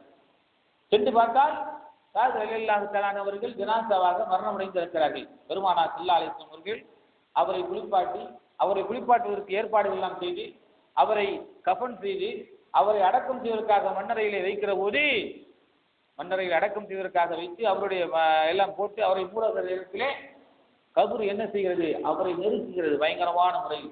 ரசூல் ஸல்லல்லாஹு அலைஹி வஸல்லம் அவர்கள் முதலாக பார்த்த உடனேயே திடீர் என்று சுப்ஹானல்லாஹ் என்று சொல்கிறார்கள். திடீர்னு கொஞ்ச நேரத்தில் அடுத்து கொஞ்சம் ஒரு செகண்ட்ல ரசூல் ஸல்லல்லாஹு அலைஹி வஸல்லம் அவர்கள் அல்லாஹு அக்பர் என்று சொல்கிறார்கள். இப்படி ரெண்டு விதமாக நபிகள் நாயகம் ஸல்லல்லாஹு அலைஹி வஸல்லம் சொன்ன நேரத்தில் சஹாபாக்கள் கேட்கிறார்கள், யார சொல்லலாம், அல்லாஹ்வுடைய தூதரே, வழக்கத்திற்கு மாற்றமாக நீங்கள் முதலிலே சுப்ஹானல்லாஹ் என்று ரொம்ப சோகத்தோடு பயங்கரமான ஒரு பயத்தோடு நீங்கள் சொன்னீர்களே, அதற்கு பிறகு சந்தோஷத்திலே அல்லாஹ் அக்பர் என்று சொன்னீர்களே, என்ன காரணம் என்று விளக்கம் கேட்கிறார்கள்.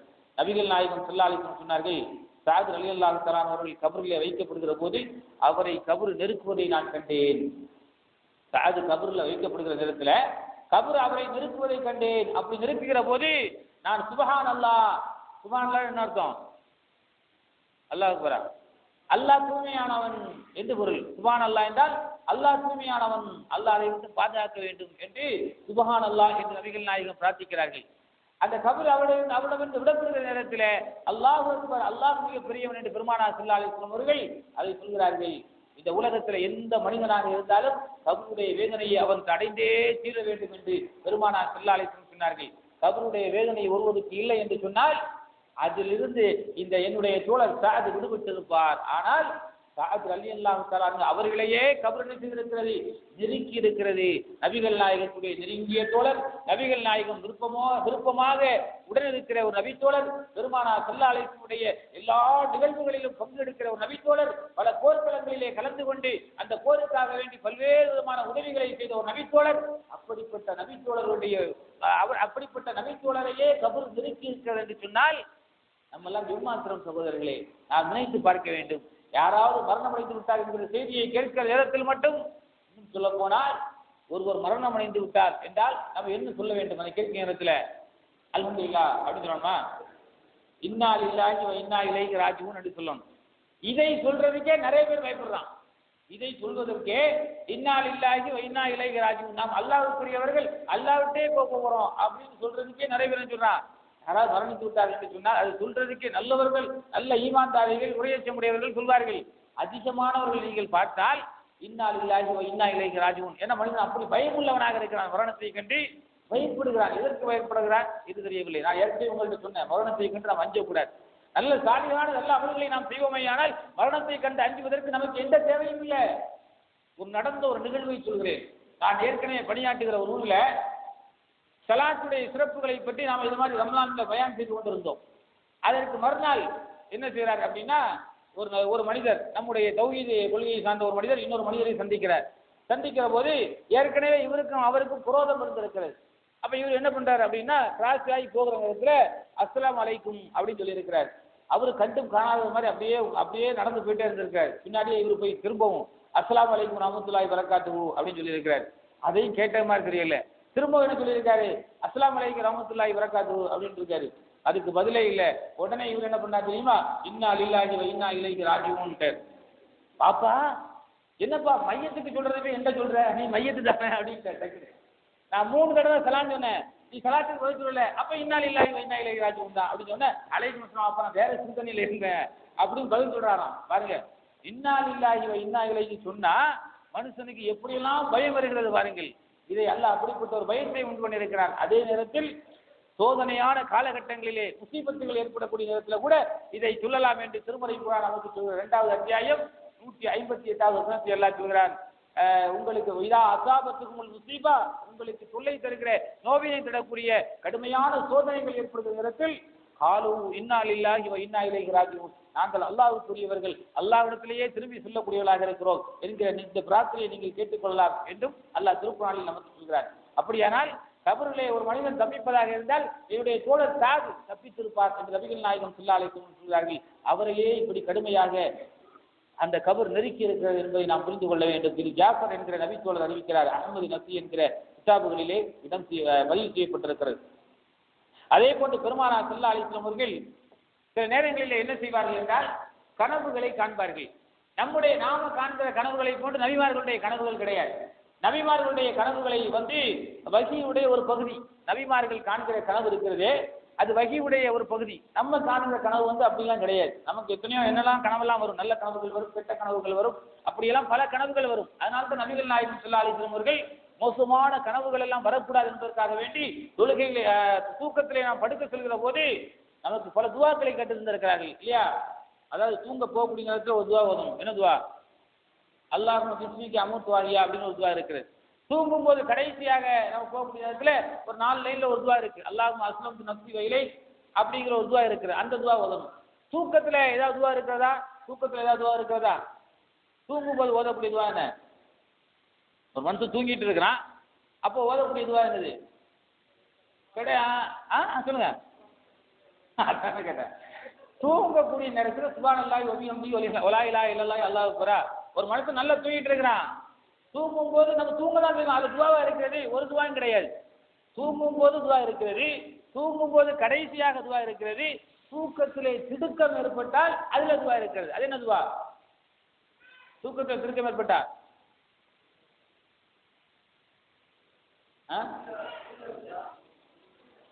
தூக்கத்திலே திருக்கம் ஏற்பட்டால் அவுது பில்லாஹி மினஷ் ஷைத்தானிர் ரஜீம் என்கிற ஒரு துவா இருக்கிறது.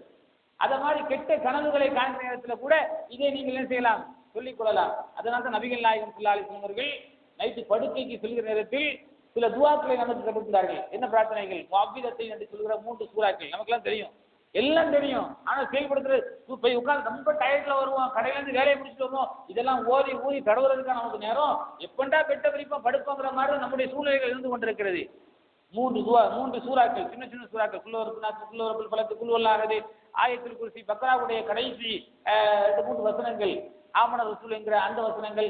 அது மாதிரி நபிகள் நாயகம் ஸல்லல்லாஹு அலைஹி வஸல்லம் அவர்கள் நோய் நிவாரணத்திற்காக ஒரு பிரார்த்தனை செய்திருந்தார்கள். என்ன பிரார்த்தனை என்றால், அதிகுல் பாசுரப்பன்னா இஸ்தி அந்த ஷாஃபி லா ஷிஃபா இல்லா ஷிஃபாவுக்கு இஃபான் லா யுகாதிரு சகமா அப்படிங்கிற ஒரு பிரார்த்தனை நபிகள் நாயகம் கொடுத்திருந்தார்கள். இந்த பிரார்த்தனைகள்லாம் போதி ஊதி அதை நம்முடைய உடம்புகளில எவ்வளவு முடிந்த அளவுக்கு எங்கெல்லாம் தடவ முடியுமோ அந்த அளவுக்குலாம் தடவிட்டு நம்ம படுத்தோம்னா சைத்தான் நம்ம பக்கத்துல வரவே மாட்டான். கெட்ட கனவுகள், கெட்ட சிந்தனைகள், கெட்ட எண்ணங்கள், கெட்ட காட்சிகள் நமக்கு ஏற்படவே செய்யாது. அதையும் மீறி ஏற்பட்டால் அதற்கு அது நம்முடைய இது இல்லை, அது அல்லாஹ் நமக்கு கொடுக்குற இது. இதையெல்லாம் போதிக்கப்படுத்தா இந்த மாதிரி நிறைய பேர் நைட்டு தூக்கத்துல புலங்கக்கூடியவர், தூக்கத்தில் நடக்கக்கூடியவர், தூக்கத்துல ஓடக்கூடியவர், தூக்கத்துல அழக்கூடியவர், இந்த மாதிரியான சின்ன பிள்ளைங்கலாம் நீங்க பார்த்தா தூக்கத்துல என்ன புலம்புவார்கள். அதை இப்படி கேட்ச் 6 4 இந்த மாதிரியான அந்த விளையாட்டு சிந்தனையிலே இருக்கிற நேரத்துல தூக்கத்துல அந்த மாதிரியான எண்ணங்கள் ஏற்படுகிறது. அது மாதிரி ஆபீஸில் இருக்கக்கூடியவர்கள் இங்கிலீஷ்லேயே பேசிட்டு இருப்பார்கள், தூக்கத்தில் இங்கிலீஷ் பேசுவார்கள். பக்கத்துல படுத்து கிடக்கக்கூடியவர்களுக்கு தான் அது தெரியும். அந்த மாதிரியான இதெல்லாம் இருக்கு. அந்த எண்ணத்திலே நம்ம தூங்குறதுனால. அதனால தான் நபிகள் நாயகம் சொன்னார்கள், அந்த எண்ணங்கள் சைத்தானிய சிந்தனைகள் எல்லாம் இல்லாமல் இறை நினைவோடு நீங்கள் படுக்க வேண்டும் என்று சொன்னால் இந்த மாதிரியான துவாக்களை எல்லாம் நீங்கள் ஓத வேண்டும். தூக்கமும் ஒரு மரணமே, சரியா? தூக்கமும் என்னது? ஒரு மனம் தான். நான் தூங்குறேன் அப்படின்னா நாளை காலை நான் எந்திப்பேன் அப்படிங்கிறது தெரியுமா? 5 மணிக்கு நான் எந்திப்பேன், அல்லாஹ் எனக்கு முழிப்பு காட்டினா தான். என் பொண்டாட்டி எழுப்பி விடுவாள், என் தம்பி எழுப்பி விடுவானே, அது இல்லை. அல்லாஹ் முழிப்பு காட்டினா தான் பொண்டாட்டி எழுப்பி விடுறது. அந்த அவளும் முழிப்பு காட்டலைன்னா அது வேற விஷயம். அப்போ தூக்கமும் ஒரு மரணம் தான் என்பதை நபிகள் நாயகம் ஸல்லல்லாஹு அலைஹி வஸல்லம் சொல்றாங்க. தூக்கமே ஒரு மரணம். அவ்வாறு தூக்கத்தை இந்த மாதிரியான திடுக்கிட செய்யக்கூடிய நிகழ்வுகள் ஏற்படுகிற நேரத்தில் அப்பவும் என்ன செய்ய வேண்டும்? இந்த மாதிரியான கெட்ட கனவுகள் எல்லாம் காணுகிற நேரத்தில் இடது பக்கத்தில் எரிஞ்சு அமர்ந்து கொண்டு லேசா என்ன செய்ய வேண்டும்? 3 முறை துப்ப வேண்டும். இந்த அவுது பில்லாஹி மினஷ் ஷைத்தானிர் ரஜீம் என்கிற இந்த பிரார்த்தனையை நம்ம செய்ய வேண்டும், ஓத வேண்டும். இது நபிமார்களுடைய கனவுகளை பொறுத்தவரையில அது வஹீயுடைய ஒரு பகுதி. நபிமார்கள் காண்கிற கனவு அது சில நிகழ்வுகள் உண்மையாக கூட இருக்கும். எந்த அளவுக்கு என்றால் பெருமானார் ஸல்லல்லாஹு அலைஹி வஸல்லம் அவர்கள் கனவிலே கண்ட ஒரு காட்சியை நபிகள் நாயகம் ஸல்லல்லாஹு அலைஹி வஸல்லம் அவர்கள் கபருடைய வேதனையை பற்றிய பல சந்தர்ப்பங்களிலே கூறியுள்ளார்கள். ஏன்னா நபிமாருடைய கனவை பொறுத்த வரைக்கும் அது வஹீயுடைய ஒரு பகுதியாக இருக்கிறதுனால எப்படியெல்லாம் பாருங்க. ரசூல் ஸல்லல்லாஹு அலைஹி வஸல்லம் அவர்கள் சுபூ தொழுகையை முடித்த உடனே நபிகள் நாயகம் ஸல்லல்லாஹு அலைஹி வஸல்லம் சஹாபாக்கள்கிட்ட வருவாங்க. வந்து என்ன செய்வாங்க அப்படின்னா, இன்றைக்கு ராத்திரி யாராவது கனவு கண்டது உண்டா அப்படின்னு கேட்பாங்க. நம்ம சுபூ தொழுகை முடிச்சோன்னா என்ன செய்வோம்? தூங்குறதுக்கு ஆர்வம் உள்ளவர்கள் தூங்குவோம். இப்போ ரமலானை பொறுத்த வரைக்கும் நமக்கு அது ஒரு இது கிடையாது. ஏன்னா இரவு நேரத்தில் ஃபுல்லாக நம்ம நின்று வணங்கி கொண்டிருக்கிறோம். எப்படா அதனால தான் சின்ன சூறாக்களை சுப்புல ஓதுறோம். ரொம்ப நேரம் நின்று ஓயிட்டு இருந்த மனுஷன் போட்டு நைட்டு ஃபுல்லாக முடிச்சு உட்காந்துருக்கிறோம். இப்போவும் போட்டு அதை போட்டு இழுத்து ஓயிட்டு இருக்கிறாரு அப்படிங்கிற வேண்டி சீக்கிரம். இது இங்கெல்லாம் இல்லை, உலகத்தில் எல்லா இடங்களையும் நீங்கள் பார்த்தாலும் சரி, அரபு நாடுகளில் பார்த்தாலும் சரி, பெரிய பெரிய பள்ளி வாசலில் உள்ள போய் சொல்ல மாட்டான். படிக்கட்டு அந்த வாசல் ஓரமா எப்பண்டா சலாம் கொடுத்த பிறகு வெளியே வர மாதிரி இருக்குமோ அந்த இடத்துல நின்று சொல்லக்கூடியவர்களும் அரபு நாடுகளில் இருக்கிறார்கள். பார்த்த சம்பவங்கள். அதனால நபிகள் நாயகம் ஸல்லல்லாஹு அலைஹி வஸல்லம் அவர்கள் ஒவ்வொரு சுபூ தொழுகையை முடித்ததற்கு பிறகு சஹாபாக்கள் அமர்ந்து உட்கார்ந்து கொண்டு என்ன செய்வார்கள்? இன்னைக்கு ராத்திரி யாராவது நீங்கள் கனவு கண்டீர்களா? உங்களை யாராவது கனவு கண்டவர்கள் உண்டா என்று கேட்பார்கள். கனவு கண்டவர்கள் சஹாபாக்கள் ரசூலுல்லாஹ் சொல்லுவாங்க. இல்லைன்னா நான் கனவு காணல அப்படின்னு சொல்லுவாங்க. ரசூலுல்லாஹ் சொல்றாங்க, இன்னைக்கு நான் ஒரு கனவு கண்டேன், அதற்குரிய விளக்கத்தை உங்களுக்கு நான் சொல்கிறேன் என்று சொல்லி, எப்படிப்பட்ட கனவு அப்படின்னா, கடந்த இரவு கனவிலே என்னிடம் இருவர் வந்து என்னை அழைத்து கொண்டு சிறு தூரம் நடந்து சென்றார்கள். நான் அழைத்து தூங்கிட்டு இருந்தேன். அப்போ எனக்கு ஒரு கனவு வந்துச்சு. அந்த கனவுல 2 பேர் வந்தார்கள். அந்த 2 பேரும் என்னை அழைத்து கொண்டு கொஞ்சம் தூரம் நடந்து கொண்டு போனார்கள்.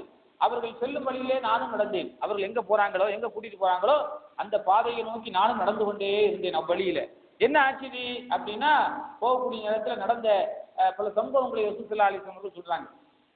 ஒரு மனிதன் சாய்ந்து படுத்து கொண்டிருந்தான். அவனுடைய தலைக்கு பக்கத்துல அவனுக்கு அருகிலே ஒரு பெரிய ஒரு கல்லொன்றை வைத்துக் கொண்டு ஒரு மனிதனுக்கு பக்கத்துல ஒரு மனிதன் சாய்ந்து படுத்து கிடக்கிறான். அவனுக்கு பக்கத்துல ஒரு பெரிய கல்லை வைத்துக் கொண்டு ஒரு மனிதன் நின்று கொண்டிருக்கிறான்.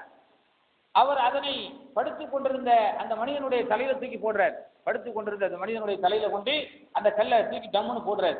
அது போட்ட உடனே அவனுடைய தலை அப்படியே தூளா அப்படியே சிதறி போயிருக்கு. அந்த கல் திரும்ப என்ன செய்யுது? உருண்டு கீழே போகுது. அந்த கல்லை எடுத்துக்கொண்டு திரும்பவும் வருகிறார் இந்த மனிதன். அந்த தலையை எல்லாம் திரும்பவும் ஒரு மாதிரியாக பழைய மாதிரி இருந்த மாதிரி எல்லாம் வைக்கிறான். திரும்பவும் அந்த கல்லை கொண்டு போடுறார். திரும்பவும் அதை மாதிரி சக்தி மாதிரி ஆகுது. திரும்பவும் கல் உருண்டு போகுது. திரும்பவும் எடுத்துட்டு வராரு. திரும்பவும் எல்லாம் தலையை முதல் இருந்த மாதிரியே வைக்கிறான். திரும்பவும் அதை போடுறாரு. இப்படியே நடந்து கொண்டே இருக்கிறது. இது ஒரு நிகழ்வு. அடுத்த நிகழ்வு என்ன அப்படின்னா, அதனை நான் காணுகின்ற போது அதை அழைத்து நான் கேட்டேன். என்னை கூட்டிட்டு போனவர்கிட்ட கேட்டேன், சுப்ஹானல்லாஹ் இது என்னது அப்படின்னு கேட்டேன். உடனே அவர் சொன்னார், எதுவுமே கேட்கக்கூடாது, பேசாம வாங்க பார்த்துட்டே வாங்க அப்படின்னு சொல்லி ரசூலுல்லாஹ் கூட்டிகிட்டே போறார். கூட்டிட்டு போறது யாரா இருக்கும்? ஜிப்ரீல் அலைஹிஸ்ஸலாம் அவர்களாக கூட இருக்கும். ஏன்னா யாருங்கிறது ஹதீஸ்ல வரல. அடுத்து இன்னொரு இடத்துக்கு பக்கத்துல போறாங்க. அங்க போனா ஒரு ஆள் மல்லாந்து படுத்து கொண்டிருக்கிறார். அவருக்கு முன்னும் பின்னும், முன்பக்கமும் பின்பக்கமும் வளைந்த கம்பிகள், வளைந்த கம்பிகளை கையில வைத்துக் கொண்டு நின்று இருந்த ஒருவரை பார்த்தேன். அவர் என்ன பண்றாரு அப்படின்னா, அந்த படுத்துக் கொண்டிருந்தவருடைய முகத்தையும் அவர் முகத்துல இருந்து அந்த மூக்குல இருந்து பிரடி வரைக்கும் அதை போட்டு இழுத்து பயங்கரமான முறையில் அவரை சித்திரவதை செய்து கொண்டிருக்கிறார். இப்படியே தொடர்ந்து இது செய்கிறார். அவரை சித்திரவதை செய்து கொண்டே இருக்கிறார் ஒரு மனிதர்.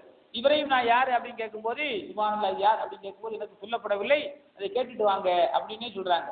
அதே மாதிரி இன்னொரு இடத்துக்கு போனேன். அங்க போகக்கூடிய இடத்துல ஒரு பெரிய அடுப்பு ஒன்று இருக்கிறது. அந்த அடுப்புக்குள்ள கிணறு மாதிரியான ஒரு தோற்றம். அங்கே அழகான ஒரு நல்ல ஒரு பயங்கரமான குந்து என்று சொன்னால் பயங்கரமான ஆழமான குழி. அந்த ஆழமான குழியில யார் இருக்கிறார் அப்படின்னா, அதுக்குள்ள நான் எட்டி பார்த்தேன். ஆண்களும் பெண்களும் நிர்வாணமாக வேதனை செய்யப்பட்டு கொண்டே இருக்கிறார்கள். அந்த குழிக்குள்ள, அந்த ஆழமான குழிக்குள்ள ஆண்களும் பெண்களும் நிர்வாணமாக வேதனை செய்யப்பட்டு கொண்டே இருக்கிறார்கள். அவர்கள் யார் என்று கேட்கும்போது அதுவும் எனக்கு சொல்லப்படவில்லை. இப்படி நான் பல்வேறு காட்சிகளை அந்த நேரத்திலே கண்டிருக்கிறேன். அதெல்லாம் யார் என்பதை அதற்கு பிறகு பெருமானார் ஸல்லல்லாஹு அலைஹி வஸல்லம் அவர்களுக்கு சொல்லப்பட்டவுடனே சஹாபாக்களுக்கு அதனுடைய விளக்கங்களை எல்லாம் சொல்கிறார்கள். அந்த கல்லால் தாக்கப்பட்டு தலையிலே தாக்கப்பட்டவன் யார் என்று சொன்னால், குர்ஆனை படிக்காமல் அதன்படி அமல் செய்யாமல் தன்னுடைய வாழ்க்கையை பாழாக்கி கொண்டு பரலான தொழுகைகளை கூட தொழாமல் தம்முடைய வீடுகளிலே அமர்ந்து கொண்டிருந்தானே, அவனுக்குரிய தண்டனை தான் அது. அவனை படுக்க வைத்து அவனுடைய கலையில பயங்கரமான கல்லை போட்டு கலை சிதறி போனாலும் கூட அதை உண்டாக்கி மீண்டும் அல்லாஹ் வேதனையை கொடுத்து கொண்டு அப்படியே வேதனையை கொடுத்து கொண்டே இருப்பார். அதற்கடுத்து உள்ள ஒருத்தர், அது யாருன்னு கேட்டா, வலப்புறமும் இழப்பமும் பயங்கரமான கம்பிகளால் போட்டு முறுக்கப்பட்டு அவருடைய முறுக்கப்பட்டு பயங்கரமான முறையில் வேதனை செய்யப்பட்டு கொண்டிருந்தார். அவர் யார் என்றால், காலையில் வீட்டை விட்டு புறப்பட்டு சென்றால் தனது வயிற்று புலப்புக்காக வேண்டி பொய் சொல்வதையே வழக்கமாகிக் கொண்டே செய்வார். காலையில் வீட்டிலிருந்து வெளியே போக வேண்டியது, பொய் சொல்லி எதை வேண்டுமானாலும் சம்பாதிக்க வேண்டியது, எதை வேண்டுமானாலும் பிச்சை எடுக்க வேண்டியது, அப்படியே செய்து கொண்டிருந்தாரே, அவருக்கு இந்த மாதிரியான தண்டனை என்று நபிகள் நாயகம் ஸல்லல்லாஹு அலைஹி வஸல்லம் சொன்னார்கள். அது மாதிரி அந்த பொந்துக்குள்ள நிர்வாணமாக ஆண்களும் பெண்களும் நின்று கொண்டிருந்தார்களே, அவர்கள் எல்லாம் யார் என்றால் விபச்சாரமான தொழில்களிலே ஈடுபட்டுக் கொண்டிருந்தவர்கள் என்று நபிகள் நாயகம் ஸல்லல்லாஹு அலைஹி வஸல்லம் சொன்னார்கள். அதற்கடுத்து இரத்த ஆறு ஒன்று ஓடிக்கொண்டிருக்கும். அந்த ஆற்றிலே சிலர்கள் நீந்தி கொண்டிருப்பார்கள். அவர்களுக்கு மேலும் பயங்கரமான கற்களை கொண்டு போட்டு வேதனை செய்யப்பட்டுக் கொண்டிருப்பார்கள். அவர்கள் யார் என்று சொன்னால், இந்த உலகத்திலே வட்டி வாங்கியவர்கள் என்று நபிகள் நாயகம் ஸல்லல்லாஹு அலைஹி வஸல்லம் அவர்கள் இந்த 4 வகையான நபர்களையும் பெருமானார் ஸல்லல்லாஹு அலைஹி வஸல்லம் அறிமுகம் செய்துவிட்டு நபிகள் நாயகம் ஸல்லல்லாஹு அலைஹி வஸல்லம் சொல்றாங்க, தமது கனவை மேற்கண்டவாறு சொல்லிவிட்டு வர்க்கக்கூடிய அதாவது கபருடைய வாழ்க்கையை பொறுத்தவரையில் உலகில் நடைபெறக்கூடிய வேதனைகள் மறுமை நாள் வரையிலும் இது நடந்து கொண்டே இருக்கும் என்று பெருமானார் ஸல்லல்லாஹு அலைஹி வஸல்லம் சொல்றாங்க. இது சமுரா இப்னு ஜுந்த் என்கிற நபித்தோழர் அறிவிக்கிற ஹதீஸ் புகாரியில இடம்பெற்றிருக்கிறது. அப்ப கபருடைய வாழ்க்கையை பொறுத்தவரையில் இறைவன் அப்படியே தொடர்ந்து மறுமை நாள் வரையிலும் வேதனை செய்து கொண்டே இருப்பான் என்பதை இந்த நிகழ்வுகள் நமக்கு காட்டுகிறது. அதே நேரத்தில் ஒரு மனிதன் திருந்தி கடைசி நேரத்தில் அல்லாஹ்விடத்திலே பாவ மன்னிப்பு கேட்கிறான். அப்படி கேட்டால் எப்படிப்பட்ட கடைசி நேரம்? மனிதன் இறக்கிற நேரம், இறந்து போகிற அந்த வேளை, அதாவது அந்த மறுமை நாளைக்கு பிறகு இந்த காட்சிகளை எல்லாம் பார்த்ததற்கு பிறகு அவன் தௌபா செய்து கொண்டால் அந்த தௌபாவை எல்லாம் ஏற்றுக்கொள்ளப்படாது. எப்படி ஏற்றுக்கொள்ளப்படாது என்றால், அல்லாஹ் திருக்குர்ஆனிலே சொல்கிறான், லைஸத்தி தௌபத்துல் இல்லதீன யஅமலூன ஸய்யாத், தீமையான காரியங்களை ஒரு மனிதன் செய்து கொண்டே இருக்கிறான். ஹத்தா இதா ஹலர அஹதுல் மௌத் தனக்கு வருகின்ற இடத்தில் கால இன்னி துப்துல் ஆன வலல்லதீன யமூதுன வஹும் குஃபார் உலாயிக அஅதத்னா லஹும் அஸாபுன் அலீம். மௌத் நெருங்குகிற நேரத்தில் அவன் குஃபாராக இறை நிராகரிப்பாளனாக மரணிக்கிற போது கூட அவனுடைய தௌபா ஏற்றுக்கொள்ளப்படாது என்று நபிகள் நாயகம் ஸல்லல்லாஹு அலைஹி வஸல்லம் அல்லாஹ் திருக்குர்ஆனுடைய 4வது அத்தியாயம் 18வது வசனத்திலே அல்லாஹ் சொல்றான். அதே போன்று பன்னரையிலே காலையிலும் மாலையிலும் பிறவனுடைய கூட்டத்தார்களுக்கு வேதனை காட்டப்பட்டு கொண்டே இருக்கும் என்பதை அல்லாஹ் திருக்குர்ஆனிலே சொல்கிறான். அதே போன்று நபிகள் நாயகம் ஸல்லல்லாஹு அலைஹி வஸல்லம் சொன்னார்கள், சூரியன் வெப்பம் கடுமையாக கொண்டிருக்கக்கூடிய அந்த சந்தர்ப்பத்திலே நபிகள் நாயகம் ஸல்லல்லாஹு அலைஹி வஸல்லம் அவர்கள் வீட்டிலிருந்து வெளியே வருவார்கள். சம்மருடைய காலகட்டம், கடுமையான உஷ்ணம், கடுமையான வெயில் ஏற்படுகிற அந்த நேரத்திலே நபிகள் நாயகம் ஸல்லல்லாஹு அலைஹி வஸல்லம் வந்து வீட்டிலிருந்து வெளியே வருவார்கள். வெளியே வந்து அப்போது ஒரு சப்தத்தை பெருமானார் ஸல்லல்லாஹு அலைஹி வஸல்லம் அவர்கள் செவிதாழ்த்தி கேட்டுவிட்டு சொல்வார்கள், யூதர்கள் சிலர்கள் தங்களுடைய கபர்களிலே பயங்கரமான முறையிலே வேதனை செய்யப்பட்டுக் கொண்டிருக்கிறார்கள் என்று பெருமானார் ஸல்லல்லாஹு அலைஹி வஸல்லம் அவர்கள் கபரிலே யூதர்களுக்கு இப்படி கடுமையான வேதனை கொடுக்கப்படும் என்பதை நபிகள் நாயகம் ஸல்லல்லாஹு அலைஹி வஸல்லம் சொன்னார்கள். இது ஐயூப் என்கிற நபித்தோழர் அறிவிக்கிறார். இது புகாரியிலே இடம்பெற்றிருக்கிறது. இப்படி கபரிலே பல்வேறு விதமான தண்டனைகள் கொடுக்கப்பட்டு கொண்டே இருக்கும். அதே போன்று நம்ம ஏற்கனவே சொன்னோம், ஜனாசா கொண்டு போகக்கூடிய நேரத்தில் கெட்ட அடியானாக இருந்தால் அது புலம்பிக் கொண்டே போகும். என்னை எங்கே கொண்டு சொல்ல போகிறீர்கள், என்னை விட்டு விடுங்கள் என்று சொல்லிக் கொண்டே இருக்கும் என்று ஜனாசாவுடைய அந்த சம்பவத்தை நம்ம சொன்னோம். இப்படி கபருடைய வேதனையில பயங்கரமான முறையில வேதனைகள் கொடுக்கப்பட்டு கொண்டிருக்கும் என்பதை நபிகள் நாயகம் ஸல்லல்லாஹு அலைஹி வஸல்லம் சொல்றாங்க. அது மாதிரி சின்ன சின்ன வேதனைகள், சின்ன தவறுகள் செய்திருப்பார்கள், அவர்களுக்கு எப்படியெல்லாம் வேதனை கொடுக்கப்படும் என்றால், ஒரு யூத பெண்மணி இருக்கிறார். அந்த யூத பெண்மணி நபிகள் நாயகம் ஸல்லல்லாஹு அலைஹி வஸல்லம் அன்பு மனைவி ஆயிஷா ரலியல்லாஹு அன்ஹா வந்து சொல்றாங்க, கபருடைய வேதனையில கபருடைய தண்டனைகள் எப்படின்னா, கபரிலே கடுமையான முறையில மனிதன் வேதனை செய்யப்படுவார் அப்படின்னு அந்த யூத பெண் ஆயிஷா இடத்துல வந்து சொல்றாங்க. இதை சொன்ன உடனே ஆயிஷா ரலியல்லாஹு அன்ஹா என்ன பண்றாங்க அப்படின்னா, அல்லாஹ்வுடைய தூதரிடத்துல வந்து கேட்கிறாங்க, யார சொல்லலாம், ஒரு யூத பெண்மணி இடத்துல வந்தால் அவள் சொன்னால் கபரிலே அதிகமான வேதனைகள் செய்யப்படும், இது உண்மையா என்று கேட்கிறார். உடனே நபிகள் நாயகம் ஸல்லல்லாஹு அலைஹி வஸல்லம் சொன்னாங்க, ஆமா, கபரிலே அதிகமான வேதனைகள் உள்ளது. அதனால்தான் தொழுகையில நபிகள் நாயகம் ஸல்லல்லாஹு அலைஹி வஸல்லம் அவர்கள் கபருடைய வேதனையிலிருந்து அதிகமாக பாதுகாப்பு பெற்றிருக்கிறார்கள். ரசூல் ஸல்லல்லாஹு அலைஹி வஸல்லம் அவர்கள் இந்த செய்தி தெரிந்ததற்கு பிறகு அவர்கள் தொழுகையிலே பாதுகாப்பு, கபருடைய தண்டனையிலிருந்து பாதுகாப்பு தேடாமல் அவர்கள் தொழுகவே இல்லை, அதிகமாக பாவ மன்னிப்பு கேட்டிருக்கிறார்கள். இது ஆயிஷா அறிவிக்கிறாங்க, புகாரில் இருக்கிறது. அது மாதிரி நபிகள் நாயகம் ஸல்லல்லாஹு அலைஹி வஸல்லம் அவர்கள் ஒரு நாள் உரையாற்றி கொண்டிருக்கக்கூடிய நேரத்தில் மண்ணறையை பற்றி, கபருடைய வேதனைகளை பற்றி ரசூல் ஸல்லல்லாஹு அலைஹி வஸல்லம் அவர்கள் சஹாபாக்களுக்கு அந்த சோதனைகளை பற்றி எல்லாம் சொல்கிறார்கள். அப்படி சொல்லிக் கொண்டிருக்கக்கூடிய நேரத்திலேயே அதிலே இருக்கக்கூடிய, அதை கேட்டுக் கொண்டிருந்தவர்கள் அப்படியே கதறி அழுகிறார்கள். என்ன காரணம் தான், கடுமையான வேதனை, இந்த வேதனைகளை எல்லாம் நம்மால் வறுமையில கபருடைய வேதனையில தாங்க முடியாது என்பதற்காக வேண்டி கடுமையான முறையில அந்த நபித்தோழர்கள் எல்லாம் அழுகிறார்கள். இந்த அழுகையும் பெருமானார் ஸல்லல்லாஹு அலைஹி வஸல்லம் அவர்கள் கபருடைய வேதனையில் இப்படியெல்லாம் கடுமையான முறையில் தண்டிக்கப்படுவார்கள் என்பதை நமக்கு எடுத்து காட்டுகிறது. அதே போன்று பெருமானார் ஸல்லல்லாஹு அலைஹி வஸல்லம் அவர்கள் சின்ன சின்ன பாவத்தை செய்வதற்கு கூட கபருடைய வேதனையில் தண்டனை இருக்கிறது என்று சொன்னார்கள். எந்த அளவுக்கு என்றால், வேதனை செய்யப்பட்டு கொண்டிருக்கக்கூடிய ஒரு இடத்தை நோக்கி பெருமானார் ஸல்லல்லாஹு அலைஹி வஸல்லம் கடந்து சென்றார்கள், 2 கபர்களை நோக்கி. அப்படி சென்று கொண்டிருக்கக்கூடிய நேரத்தில் இவ்விரு வேதனையில் செய்யப்படக்கூடியவர்கள் யார் என்றால், மிகப்பெரிய பாவத்திற்காக வேண்டி இந்த 2 கபரில் இருக்கக்கூடியவர்கள் வேதனை செய்யப்படல. எதற்காக வேண்டி அந்த வேதனை ரசூலுல்லாஹ்வுக்கு தெரிகிறது, காட்டப்படுகிறது. எதற்காக வேண்டி இவர்கள் வேதனை செய்யப்படுகிறார்கள் அப்படின்னா, ஒருவர் யார் என்றால், சிறுநீர் கழித்ததற்கு பிறகு சுத்தம் செய்யாமல் இருக்கிறார், அப்படிப்பட்ட ஒரு மனிதர், கபருடைய வேதனை. இன்னொருவர் யார் என்றால், எப்ப பார்த்தாலும் கோல் சொல்லிக் கொண்டே இருக்கிறார், அப்படிப்பட்ட ஒரு மனிதர். இந்த 2 மனிதருக்கு நபிகள் நாயகம் ஸல்லல்லாஹு அலைஹி வஸல்லம் அவர்கள் கபரிலே கடுமையான வேதனை இருக்கிறது என்கிற ஒரு பயங்கரமான ஒரு செய்தியை நமக்கு சொல்லி இருக்கிறார்கள். இது இப்னு அப்பாஸ் அறிவிக்கிறார், புகாரியில் இடம்பெறுகிறது. இப்படி கபருடைய வேதனை கடுமையான முறையில நபிகள் நாயகம் ஸல்லல்லாஹு அலைஹி வஸல்லம் அவர்கள் வேதனையால் பயங்கரமான முறையில் துன்புறுத்தப்படும் என்பதை ரசூல் ஸல்லல்லாஹு அலைஹி வஸல்லம் அவர்கள் பல்வேறு ஹதீஸ்களின் மூலமாக நமக்கு தெளிவுபடுத்துகிறார்கள். இப்படிப்பட்ட கபருடைய வாழ்க்கையிலிருந்து நாம பாதுகாப்பு பெற வேண்டும் என்று சொன்னால் அதற்கு என்ன வழிமுறைகள் இருக்கிறது? ரசூல் ஸல்லல்லாஹு அலைஹி வஸல்லம் அழகான துஆக்களை, பிரார்த்தனைகளை நமக்கு கற்றுத் தருகிறார்கள். என்ன பிரார்த்தனை அப்படின்னா, அல்லாஹும்ம இன்னி அஊது பிக்க மின் அஸாபில் கபர், யா அல்லாஹ் கபருடைய வேதனையை விட்டு எங்களை பாதுகாப்பாயாக. வ அஊது பிக்க மின் அஸாபின் நார், நரக நெருப்பிலிருந்து எங்களை பாதுகாப்பாயாக. வ அஊது பிக்க மின் ஃபித்னத்தில் மஹ்யா வல் மவ்வாத், அழகான வாழ்க்கையை விட்டும் மரணத்தை விட்டும் எங்களை பாதுகாப்பாயாக. தஜ்ஜால் மஸீஹ் தஜ்ஜால், தஜ்ஜாலுடைய மோசமான குழப்பங்களை விட்டும் எங்களை பாதுகாப்பாயாக என்று பெருமானார் ஸல்லல்லாஹு அலைஹி வஸல்லம் அவர்கள் தொழுகையிலே அத்தஹியாத்தில் கடைசியாக இந்த பிரார்த்தனையை கேட்டிருக்கிறார்கள். அப்படிப்பட்ட நம்முடைய கபருடைய வேதனையிலிருந்து நம்மை பாதுகாக்கக்கூடிய, நரக வேதனையிலிருந்து நம்மை தடுக்கக்கூடிய, மோசமான மரண நிகழ்வுகளிலிருந்து நம்மை காப்பாற்றக்கூடிய, தஜ்ஜாலுடைய மோசமான சூழ்ச்சிகளிலிருந்து, வேதனைகளிலிருந்து நம்மை பாதுகாப்பு பெற செய்யக்கூடிய இந்த துஆக்களை நாம் அதிகமாக கேட்க வேண்டும். என்ன துஆ? அல்லாஹும்ம இன்னி அஊது பிக்க மின் அஸாபில் கபர், வ அஊது பிக்க மின் அஸாபின் நார், வ அஊது பிக்க மின் ஃபித்னத்தில் மஹ்யா வல் மவ்வாத், அல்லாஹும்ம இன்னி அஊது பிக்க மின் ஃபித்னத்தில் மஸீஹ் தஜ்ஜால் என்கிற இந்த 4 விஷயங்களையும் அல்லாஹ்வுடைய அதிகமாக நம்மிடத்திலே கேட்க சொல்லி இருக்கிறார்கள். அதனால் கபருடைய வேதனை என்பது சாதாரணமான வேதனை அல்ல, அது கடுமையானது. அதிலே ஒருவர் தப்பித்து விட்டால் அடுத்து வருகிற எல்லா சோதனைகளிலிருந்தும் அவர் தப்பித்து விடுவார் என்று பெருமானார் ஸல்லல்லாஹு அலைஹி வஸல்லம் சொன்னார்கள். அதனால் இந்த கபருடைய வேதனையிலிருந்து அதிகமாக நாம் என்ன செய்ய வேண்டும்? அல்லாஹ்விடத்தில் பாதுகாவல் தேட வேண்டும்.